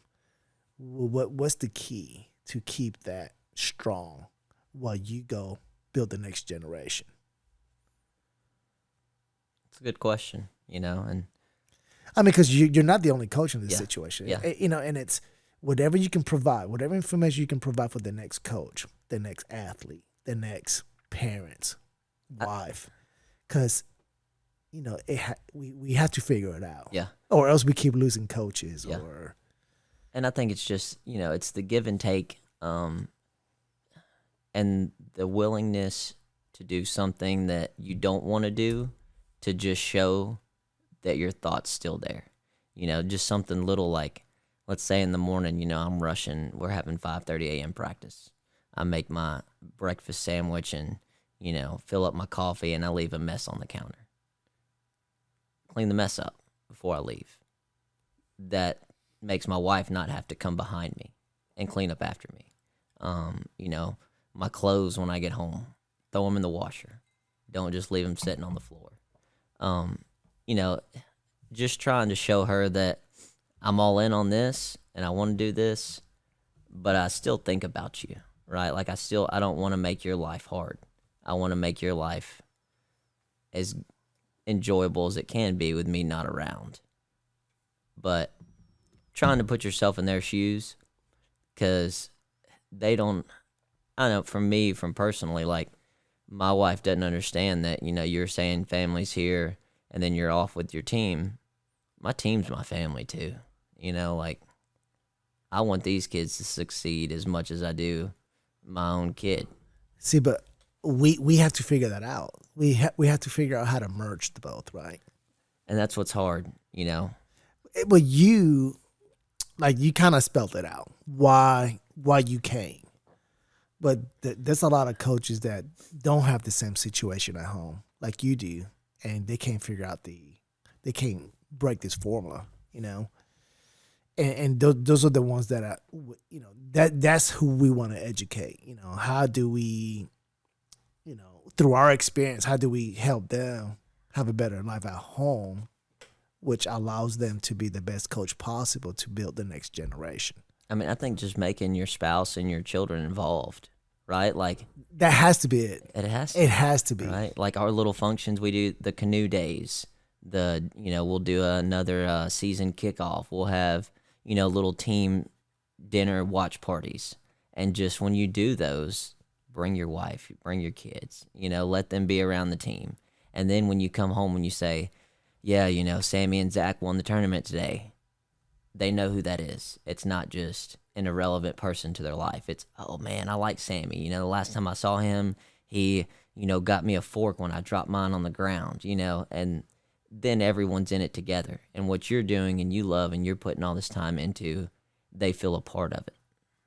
So I think that's the key. And that's what I have to figure out, is how I can make both worlds meet and be conscious of my wife's concerns as well as my daughter's health. And, me, I'm just kind of like, no excuses, she'll be fine. Yeah, you have a tall task there because of the conditions in your house. So what's the next event? To merge the two. It's funny you ask, because my wife's been on me for a while. So we're on the board of Cystic fibrosis. We're on the national board, the state of Tennessee, and board of directors. And so fundraising is a big thing. When I think in the 80s, the life expectancy for cystic fibrosis was around 25. So, when we had Bristol and we got the original diagnosis, and you Google and you see all the things on the internet, you're kind of like, I might have to bury my child. That's the worst thing you think Ouch. of. Yeah. Ouch. But with all the research, today's medicine, technology, they're coming out with new drugs and new stuff every day. There's now a drug called Trikafta, and it's a game changer. It's about, I think, mathematically, you're taking about 80% effects of CF and taking them out. So now I think the life expectancy is around 50, and that's still with the generation that didn't have all the medicine. So what we're going to do next is I'm going to do I don't know if we're going to call it Takedown CF or something along those lines, but we're going to do a camp at Rossview, and I don't know the exact date. I got it in my calendar. She just told me today, and I had to clear it. Oh, yes. So we're going to do May 7th. We're going to do a 2.5, 3 hour camp. And it's just going to be, probably $40. All proceeds go to the Cystic Fibrosis Foundation. Send me that flyer, please. Okay. Yep. Because I want to start pushing it now. Okay. And, just something to help her be involved. Because she's been asking me for years, hey, can we do a tournament or something for CF? Can we do this? And I've always kind of been like, we got to raise money for our team, right? Like, we got to pay for our team. But it's now or never. So no, let's do it. I want to help you push this out. Appreciate it. Yeah. Yep. For sure. So we'll do a little 3 hour camp, we'll warm them up, kind of show them what we teach at our level and, let them have a good time. And, for a parent, 3 hours of babysitting for $40, that's a steal. Hell yeah. I think, and we could make it bigger. We could turn it into, eventually maybe we do a K through 5, 6 through 8, break it into 3 camps. It's May, a month that recognizes CF? No, it's just the month in our calendar that that it's open. Yeah. Okay. Yep. And where we could get the facilities and okay. But yeah, that's the start. Kind of incorporating the two to let all the parents that Brenda's thing is I spend so much time with their kids. Now they can learn about ours. Oh, I love it. So yes, she's all over it. Yeah, I like it. Yeah. So let me ask you this: are you set on May 7th? I think so. Yeah, I just got to finalize it Monday with because AD. This is what I want to do for you. I just want to make sure this is successful. I want to look at what's going on tournament wise. Okay. To ensure there's no national tournament Yeah. available. There's no, because I would like to pick a weekend that there's zero wrestling. Okay. Like I want no excuse. Yeah. Why they're not there. And it's flexible. You get what I'm saying? Yep. Let's do it. Yeah. So what I'll do, so I'm gonna go ahead and take down May 7th, and I'm gonna go through the track and see what tournaments is out there. Okay. If there's nothing, I think that's the winner, right? Yeah. If there's a lot of stuff that I know kids are trying to chase, like Sammy. Yeah. Sammy's still chasing national tournaments Yep. and so forth. I just want no excuse Yeah. for some of these area wrestlers, because I want Tennessee to know. Yeah. I want them to come out. So you're there with me? Want to clinch? 100%. All right, good deal. 100%, yes, sir. Yeah. Before I came here today, we kind of she finally convinced me, hey, you need to do this now. So it's happening. I like her. I've never met her. Yeah. She got married for a reason. Good deal. So okay, so girl wrestling. So you're obviously all in. I wasn't all in until this year, and it's probably what you were mentioning is growing those relationship with them, being exposed to it. Because like my exposure to girl wrestling was mixed, and and I learned this year that maybe it does have to be separated as far as even training. Especially when they get a little older. They get a little older, they become females and you got women. 6 couples on the team like we do. Yeah, so, that's crazy, but that's good and bad, right? Because that's the chemistry's there, right? Yep. So I'm not against that. Yeah. So, but at the youth level, before they become young ladies, I treat them like boys. Yep. And they go hard as hell. Yep. And they're kill. So this is my first exposure where they're divided. And it is a different culture. It's different. The whole wrestle like a girl, it's a thing. It is different. They're everything from flexibility. Yeah, that's a big one. That there's certain moves that you teach a boy and they're going to get back points. Yep. Yep. because they're not as flexible. Yep. Those girls, their arm could be here, and then their elbow could be down to their It's, opposite hip, and they're still not turning. Yep. And so, it's different. So the whole wrestle like a girl concept, there's different strategy. Yeah. Like you said earlier, it's dealing with what they have in their minds before they get on the mats, before they put the work in. So you do want to grow the sport. You're contributing to the growth of girl wrestling. We had a historical moment this year. So do you want to explain what the history behind your state championship with your girls division? Sure. So we went from being girls sporadically to girls wrestling guys to girls wrestling girls not sanctioned to now we have girls individual sanctioned to Tennessee being the first state to have a dual state champion. Sanctioned by what organization? TSSAA. Yep. And so no, But it was national. It was the first national crown dual state championship. So it wasn't the NFHS. Yeah. What's the organization? Was that it? NFHS. Yep. But no other state has sanctioned the dual. So we were the first state to sanction the dual, and therefore the first national state champs. Man, how cool! I recorded the first whistle of the finals, and I meant to put it out, and I haven't. But I mean, I think that's pretty cool. It is, yeah. And we didn't even know it, at the time. We just showed up and boom, they announced it. We're like, what? Yeah, because not many states have bought in like Tennessee. I'll give Tennessee props.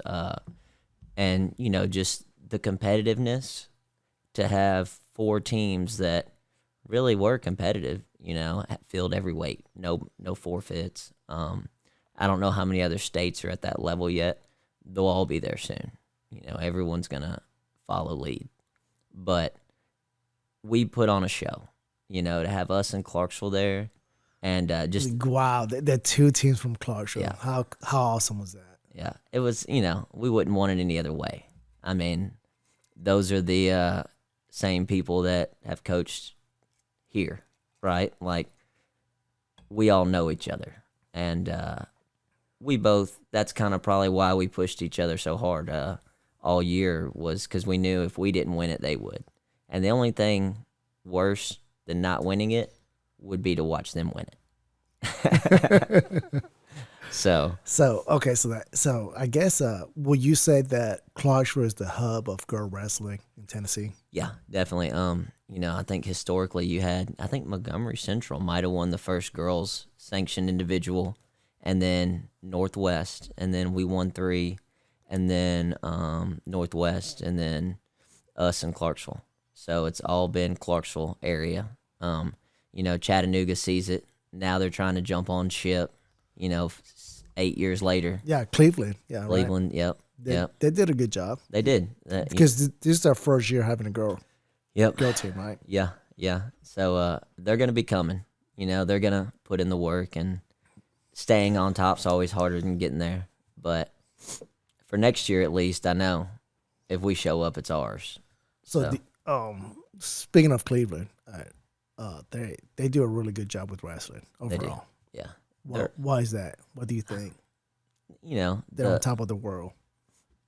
The culture, right? Is a UT chat having I think it has a lot to do. I think it does too. Because like even when I wrestled at UT chat, our coach made us run clinics.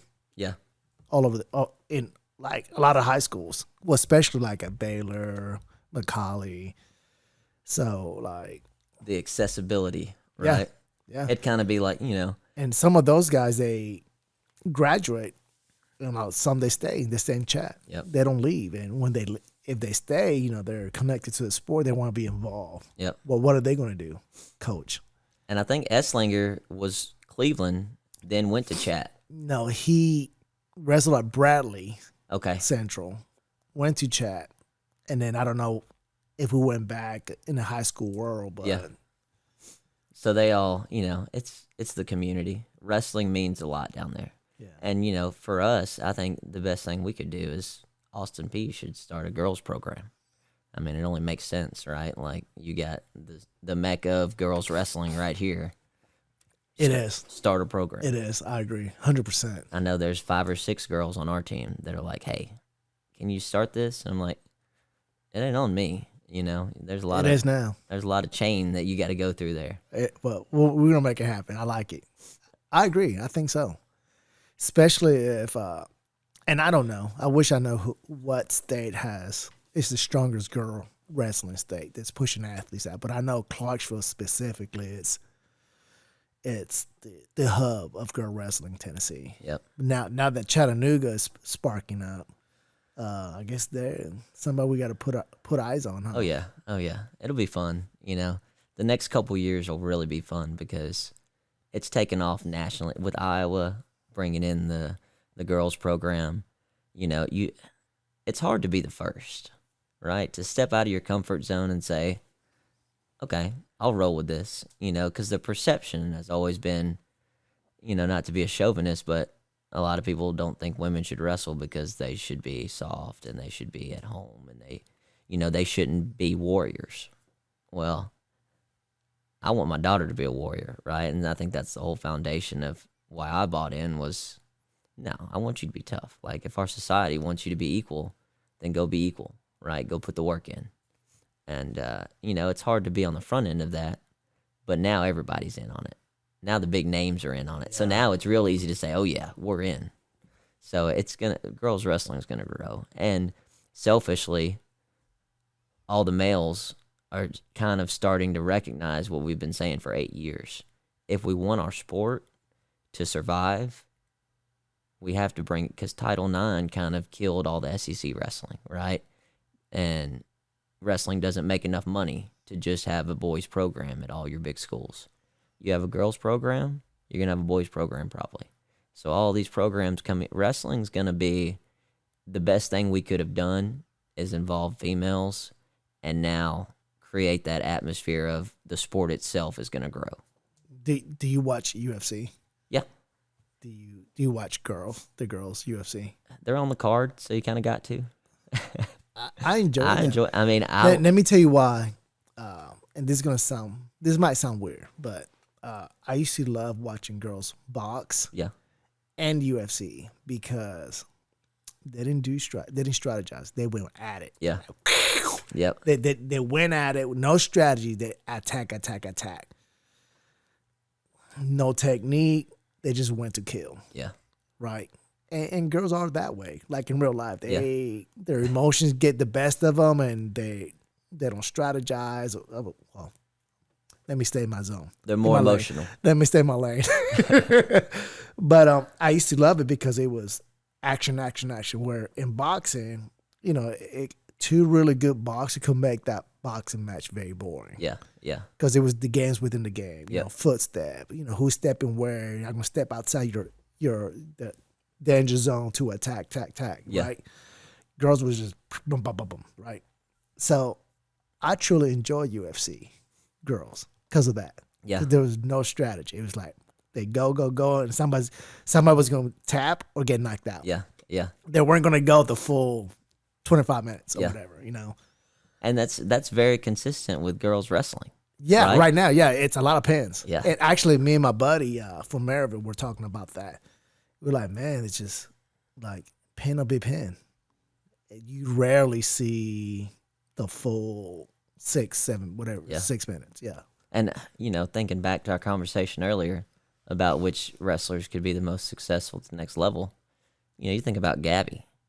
Whenever she finally realized that, hey, if I go after this blast double, she pinned everyone in the first 12 seconds in the state tournament. Like, besides the one match she lost, she took down everyone in the first 10 seconds and pinned them because she went after it. And, just thinking back to that, if you go after it, she could beat anybody, She's coming back, right? Yeah. Yep. Like, you've spoken to her and she's coming back. Yeah, I see her every day. She's my aide. Her and Annalise are my aides 5th period. So oh, great. That's fun. Great. Yep. Good. I mean, yeah, you guys going to be extremely tough next year. Yep. One day at a time. Yeah. That's what it always comes down to. You know, you take days off, those days turn into weeks. Next thing you know, 3 months later, you ain't ready. So Kirkwood. Kirkwood's going to open up. What is that going to do to Clarksville wrestling?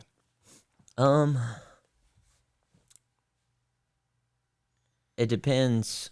And just for people that are not from Clarksville area, Kirkwood is a brand new school. Clarksville's growing like crazy. Yeah. How many high schools do we have in Clarksville right now? I think 7. So this is going to be number 8. Yep. And that's not counting Clarksville Academy and Nope. Was it Clarksville Christian? Yeah. And yeah, Kirkwood's gonna be, I think it's 5 miles down the road, same road as Rossview. Sheesh. So you get off the interstate, you turn left and go 2.5 miles, and it's Rossview. You turn right, and it's Kirkwood. And it's also pulling from Clarksville High. So, you know, it's going to change the zones up a lot. You know, if you looked at our team this past year, I'd say 80% of our varsity wrestlers would have been Kirkwood zone. Wow. Yep. But I think, you know, culture and coaches and families make teams. Yeah. So depends on who the principal is, who the coach is, what they want to do.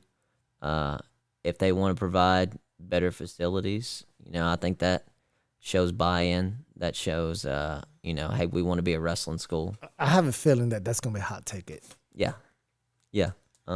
You know, it'll be interesting. I mean, I think the kids will still have the option of if they want to continue to go to Rossview or Clarksville. So, you know, if a coach were to stay there and they didn't like the other coach, I think they could stay where they are. But I think that'll be, 2-3 years? I think the middle school opens this year. So Yeah. we got a couple years. Devin will be out of high school at least. Yeah. So, how do you feel about all these divisions in each state? You know, you got like 1A, AA. You know, I don't know about your days, but back in my days, there was only one state champion. That's it. Do you promote divisions, or do you wish we had one solid state champ? I wish we did. I think 2 is fair. I don't like the small school. I think the private schools have the upper hand in their ability to offer scholarships. I think So recruiting. Yeah. You know, a lot of the private school kids aren't from Tennessee. They come, you know, the Baylor lineup, I bet you look at them, at least half of their varsity, ain't no telling where they grew up. They didn't grow up here because that's kind of a boarding school, I think. It is. And them in Macaulay High School. When I wrestled, Macaulay High School was on top of the world. Yeah. Baylor now seems like they're on top of the world. I know. And then Father Ryan, I believe. Yep. And, you know, the ability to go out and not follow all the, because we can't even get so 2 years ago, we had a kid he's zoned for Rossview, goes to Innsworth on a, you know, some sports scholarship. It wasn't wrestling. It was something. But his mom lost her job. She couldn't afford to pay the rest of the tuition to Innsworth, so he had to come back to Rossview.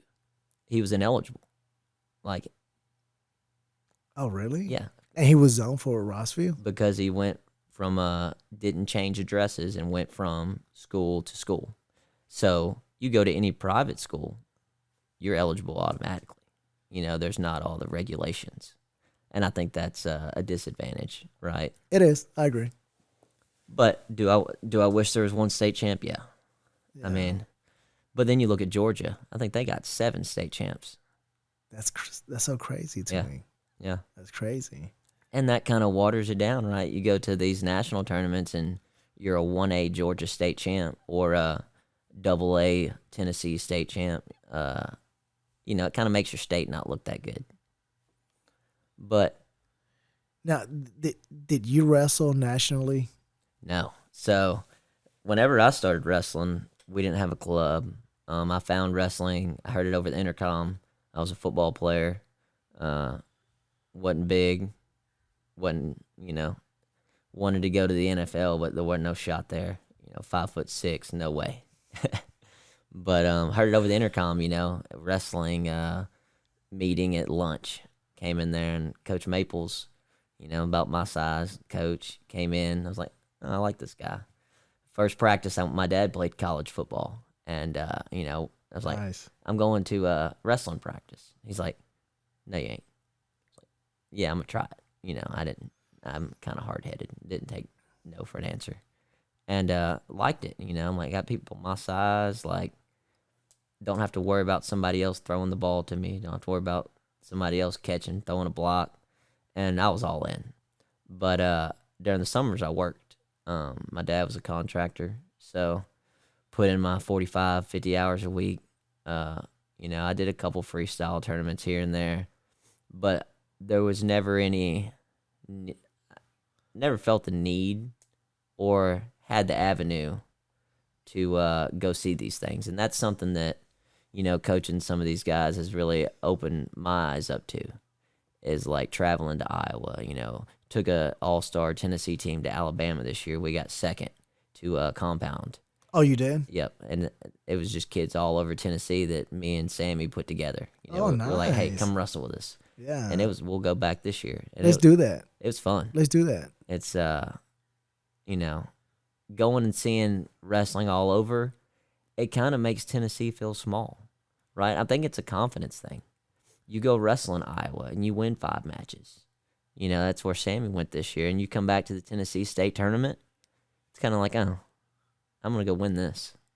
And I think that's what it does to a lot of these athletes, is they see the national stage. And you hear about how wrestling up north is so great.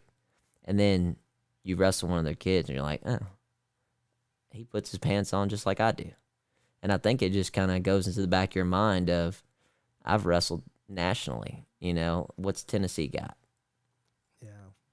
But myself, no, I never had that opportunity.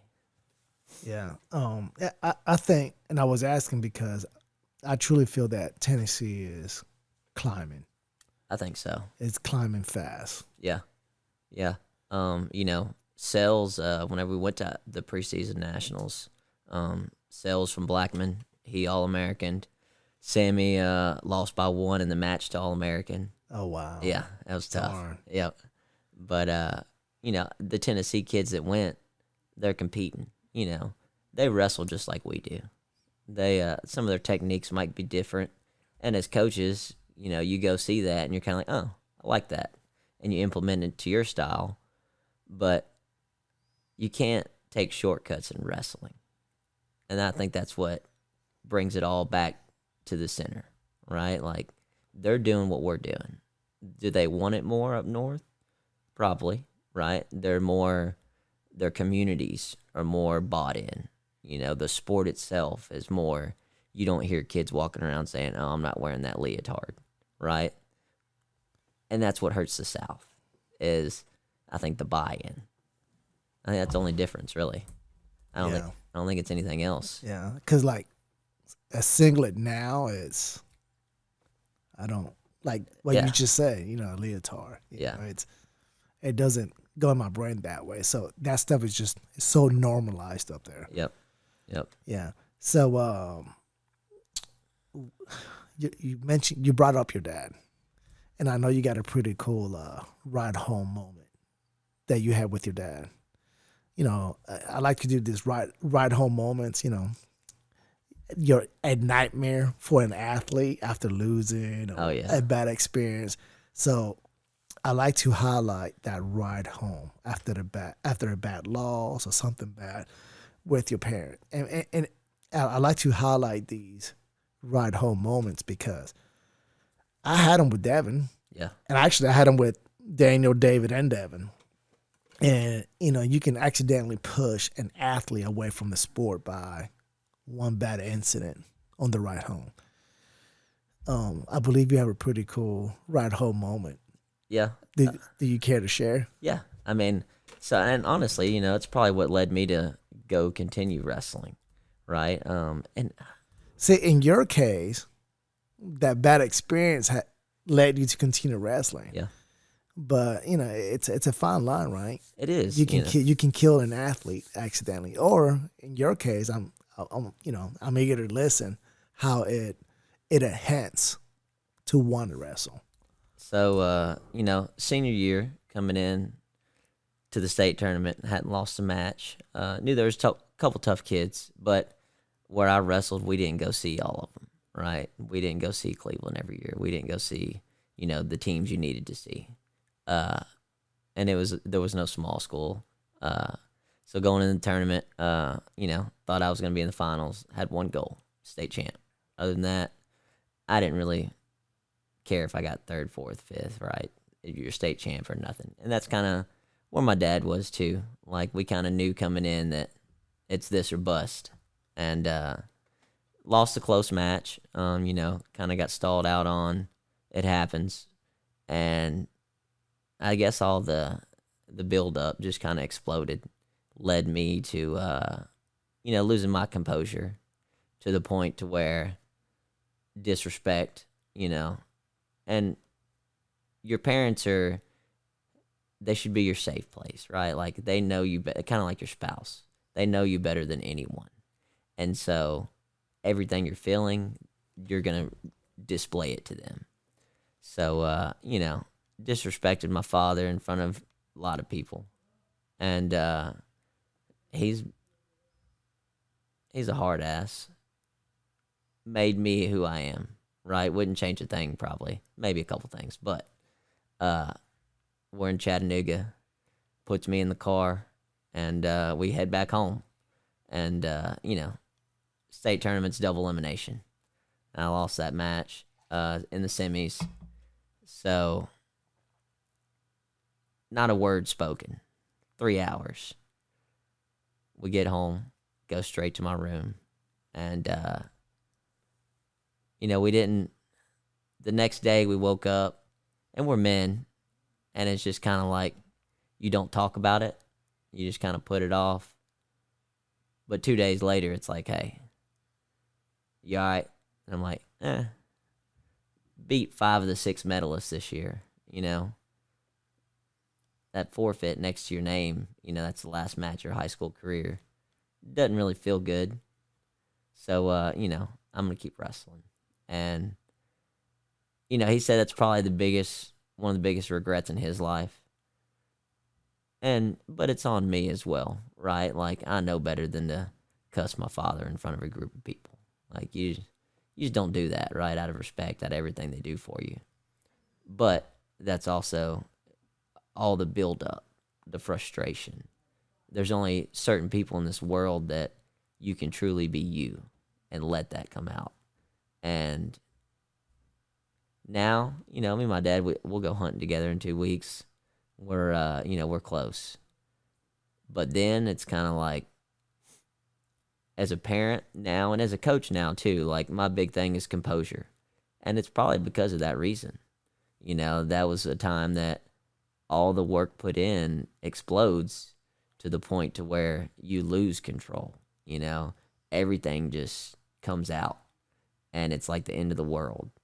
And as a parent, I think it's your job to recognize this teenager, this seems like the end of their world.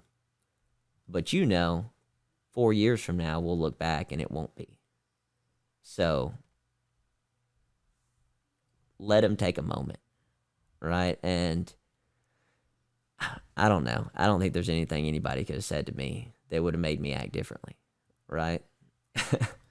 No, it's tough though, because I'm big on respect. Yep. And that's how I was raised too. And you see me and Devin. Yep. In your short time with us. I had a coach come tell me, oh, I would have done this. I would have done X, Y, Z to him.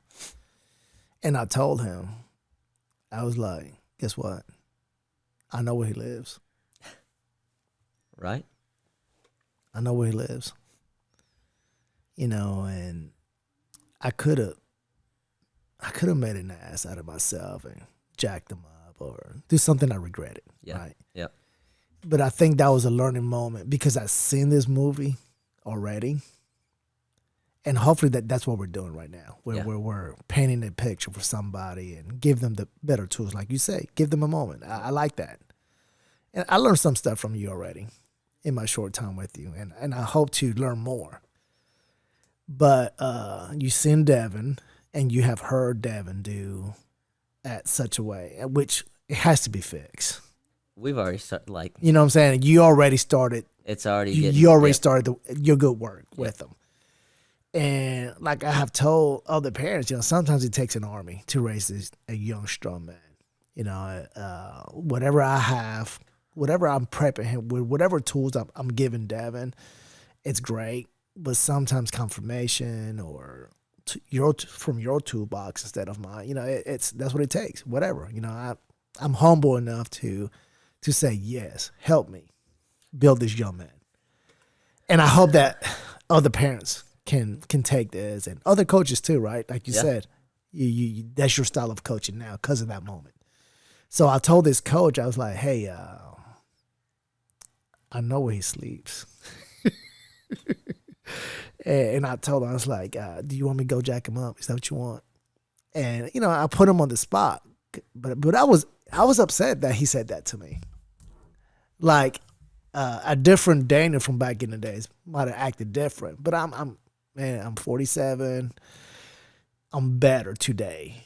And I'm gonna continue to make more mistakes, and I hope to be better and better, but I highlighted that moment to this coach at state, and he was like, man, thank you. And I was like, hey man, it's too easy. I could have tried to put you in your place at that moment, but the same approach that I took with Devin, I took with you. Yeah. Because it's gonna come back at Yeah. some point. And it's about building us, right? Yep.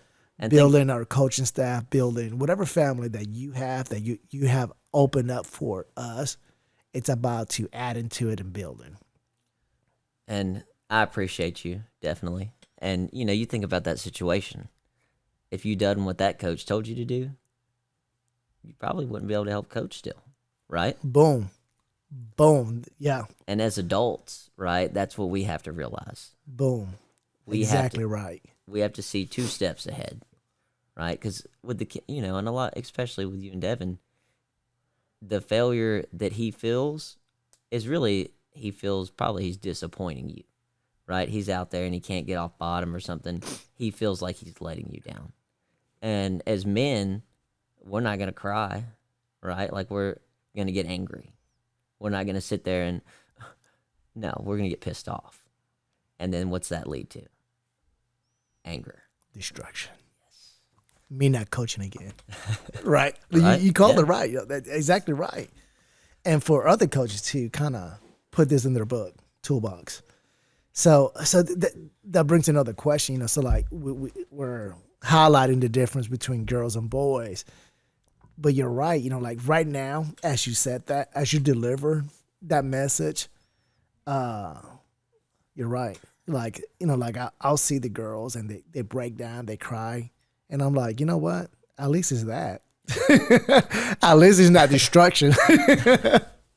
So there's another difference that it's, I guess, positive. Yeah.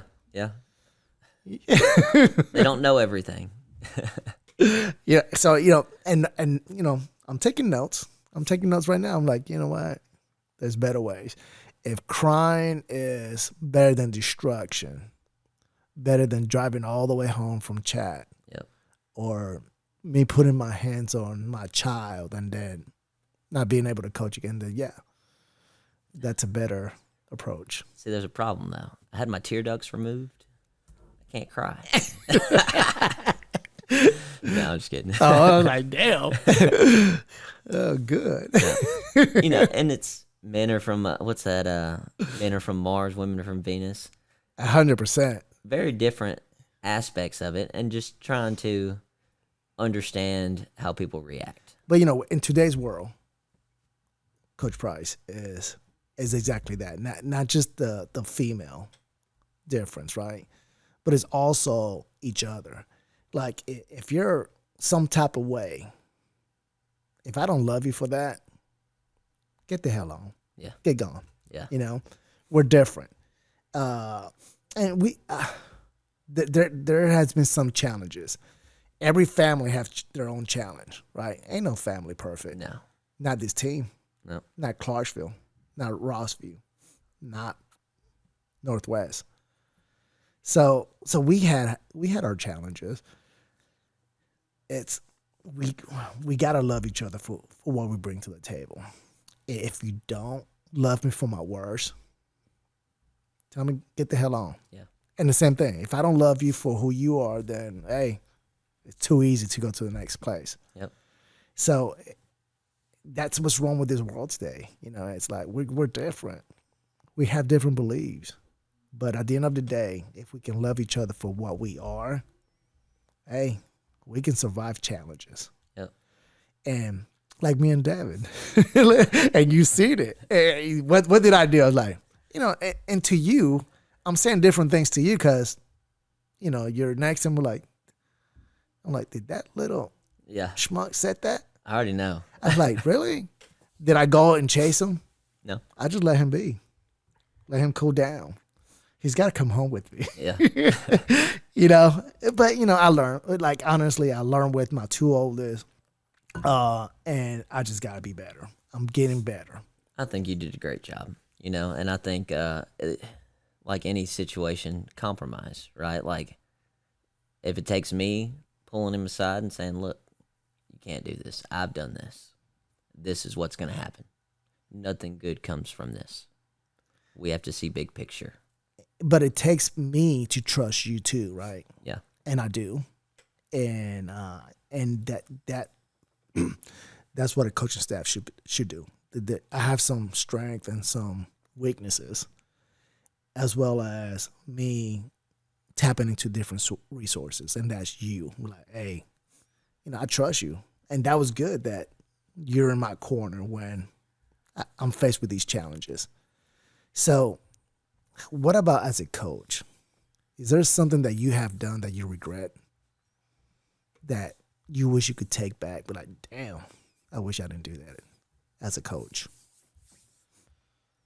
Nothing comes to, not to be arrogant. I feel like if every day you do what you can, what you're focused on, right? That's what I preach to the kids. You're lifting, focus on the lift. You're wrestling, focus on the drill. Do we learn from our decisions? Yeah. But offhand, I can't think. I mean, I still have a job. I ain't got fired, so I ain't done nothing too bad.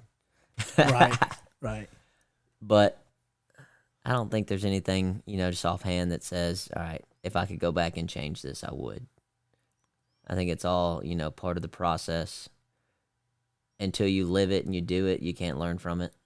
No, no regret. What about your biggest accomplishment as a coach? What your most memorable? Something that with grandkids, you can tell your grandkids and kind of brag about it, but like, hey, this happened. I did this as a coach. Maybe that first dual state championship, if it goes where I see it going in 10 years, where we're sitting here watching the girls' individual national finals just like we are the boys on ESPN, then, to think about where that came from and to be at the forefront of it, I think that's pretty special.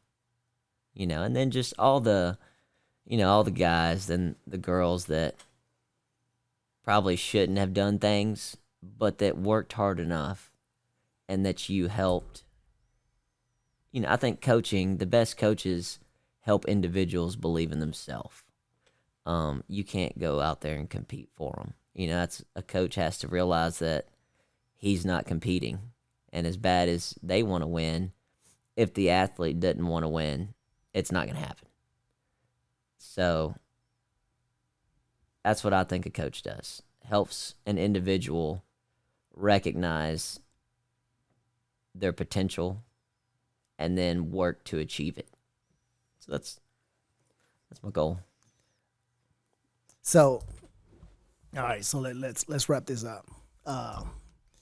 What are common mistakes that parents do that hinder their athletes' success? Over coaching, right? There's too much technology now. Whenever I was in high school, and I know, we didn't have everything at our fingertips. and just understanding the process. So, there's reasons we don't teach certain things at this level.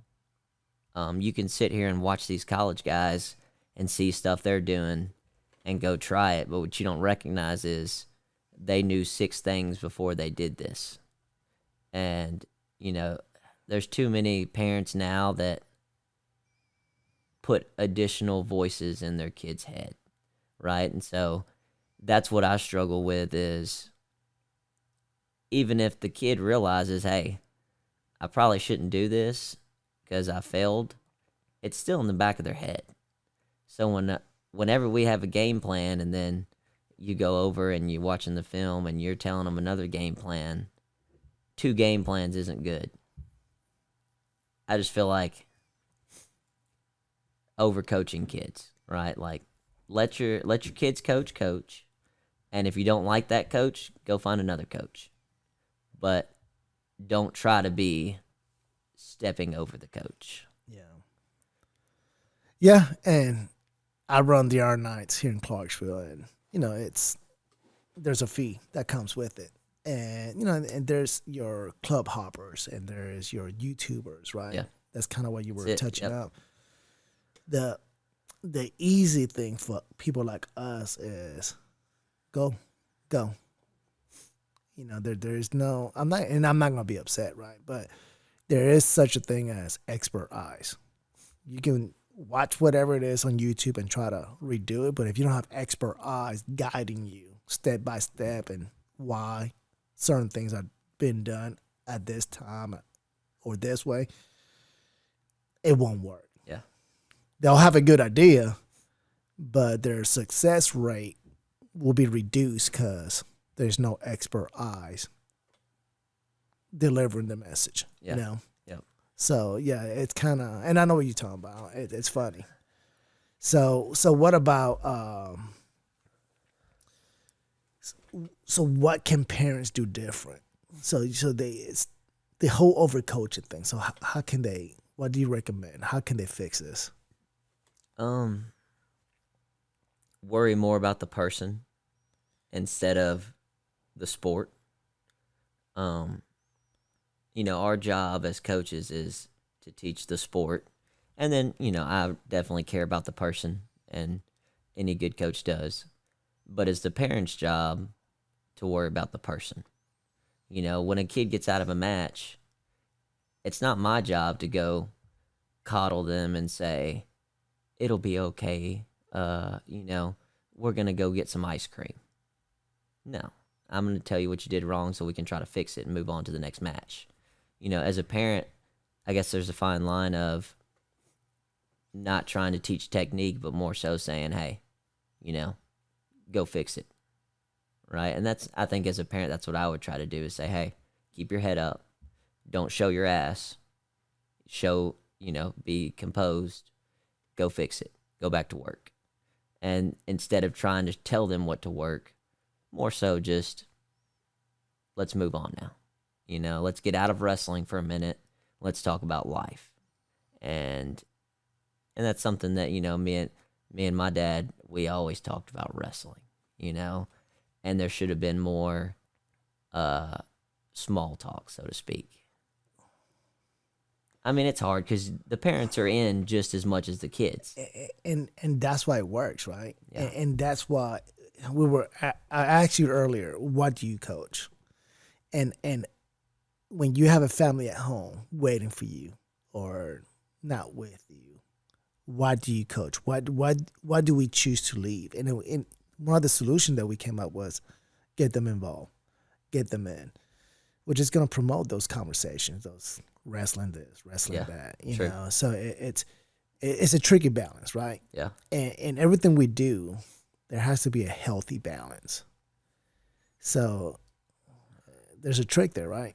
Yeah. Balance is always teetering, right? It never stops. Not just with wrestling, but in life, Everything. Too much partying is going to kill school. It's going to kill sports.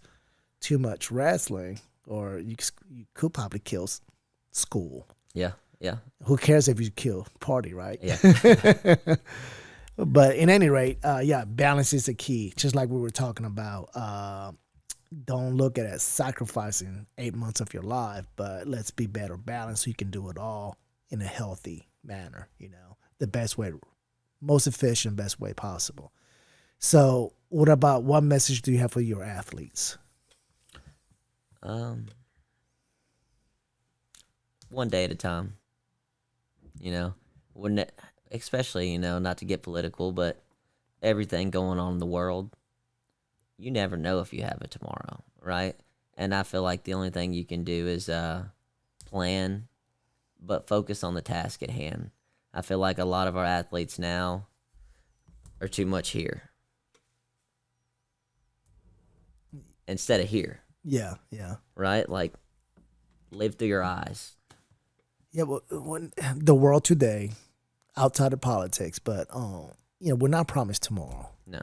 My buddy just lost his dad like a few days ago, and that kind of highlights what you're saying. One day at a time. Don't just keep it one day at a time. Enjoy who's around you. Because you never know. No. So what about for your coaches? What message do you have for your coaches? Because right now you're a manager. You manage. Not only that, you manage all these athletes, but you have how many coaches under your belt? About 8? Yeah, 8. Work together. Call me out, right? Like, not in public, though, right? No, never, no. But you look at Nick Saban. Every coach that gets removed from a job, they went 2-9 in the Big Ten, but they were a head coach for a reason. He's their first phone call, and he says, "Hey, come here. We'll get you back on your feet. Let's work together." But I'm sure Saban learns something from every coach he brings in, right? So I don't feel like I've ever been scared of sharing power. I don't want to be a power hungry person, but I also feel like collaboration is necessary. And especially amongst everyone. And that's something I don't do a great job of bringing people together to say, all right, what's your perspective? What's your perspective? Because the days just start coming together. Having all those athletes, it will, by nature, is going to drive you that way. And I noticed that. I saw that. That is, I guess, one of your negative marks. I've been giving you a lot of positive marks. But I do understand that the numbers will drive that mentality. Yeah. You always feel like there's too much to do instead of taking a moment to just right say, now. Yeah. And I saw that in you. But, okay, so your message to your coaches is to work together. Yeah. We're not, Do you feel that we didn't do that enough? No. I mean, I just don't feel like that, I thought we did a good job this year, right? I think there was, once the roles kind of became apparent, everybody kind of stepped in and nobody complained. Everybody was happy for one another. I mean, this was probably the easiest year amongst coaches I've ever had in 11 years. Good. Yeah. Yeah, in the past, there's always a struggle. And what was that? I think the maturity, the old dinosaurs like me. Just having kids is a whole different component to life. Yeah. Once you have kids, it ain't about you, right? I think all our coaches have kids. So we kind of recognize, hey, let's work together. You know what? You just brought something up that I love young coaches. With the Iron Knights, I tell all my coaches that I love young coaches because this ain't it. Nah. This old dude, it ain't it. And a lot of my athletes, they're all young. A lot of my athletes are attracted to young coaches. And I think that's what helps me. And but you just said that. But I look young. Yes, you do. And I think it is good. I think that's where it's at. It's that connection, especially with you. You've been in the school kind of looking like a teenager with them. They just come, Yeah. they share stuff. Yep. You know, there's that connection. So I love young coaches. I love coaches that, I'm being selfish here, I love coaches that don't have a family. Yeah. Because that means there's stuff, they're all in. There's a lot of stuff that can be done. Yeah. Because they don't have to go home to somebody. But you know what the issue there is? They always want your job. It's the foundation you built, right? Yeah. Like, I don't have that problem. Yeah. You know, So- I love young coaches. I treat them like my kids. I give them assignments, and you know, I want them to succeed. I want them to be some badass coach. Yeah. Do they want my job? I haven't experienced that. Yeah. I never, just to my knowledge. And But they know that I'm willing to help them build something. Yeah.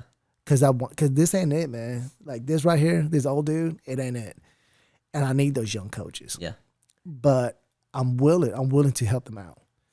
Whatever, if they want a new program, or they want to coach somewhere, my job is to get them ready for that next level coaching. Kind of like the same as the athlete, right? Like Exactly. you're helping them. Yeah, exactly. So me connecting with you, I want you.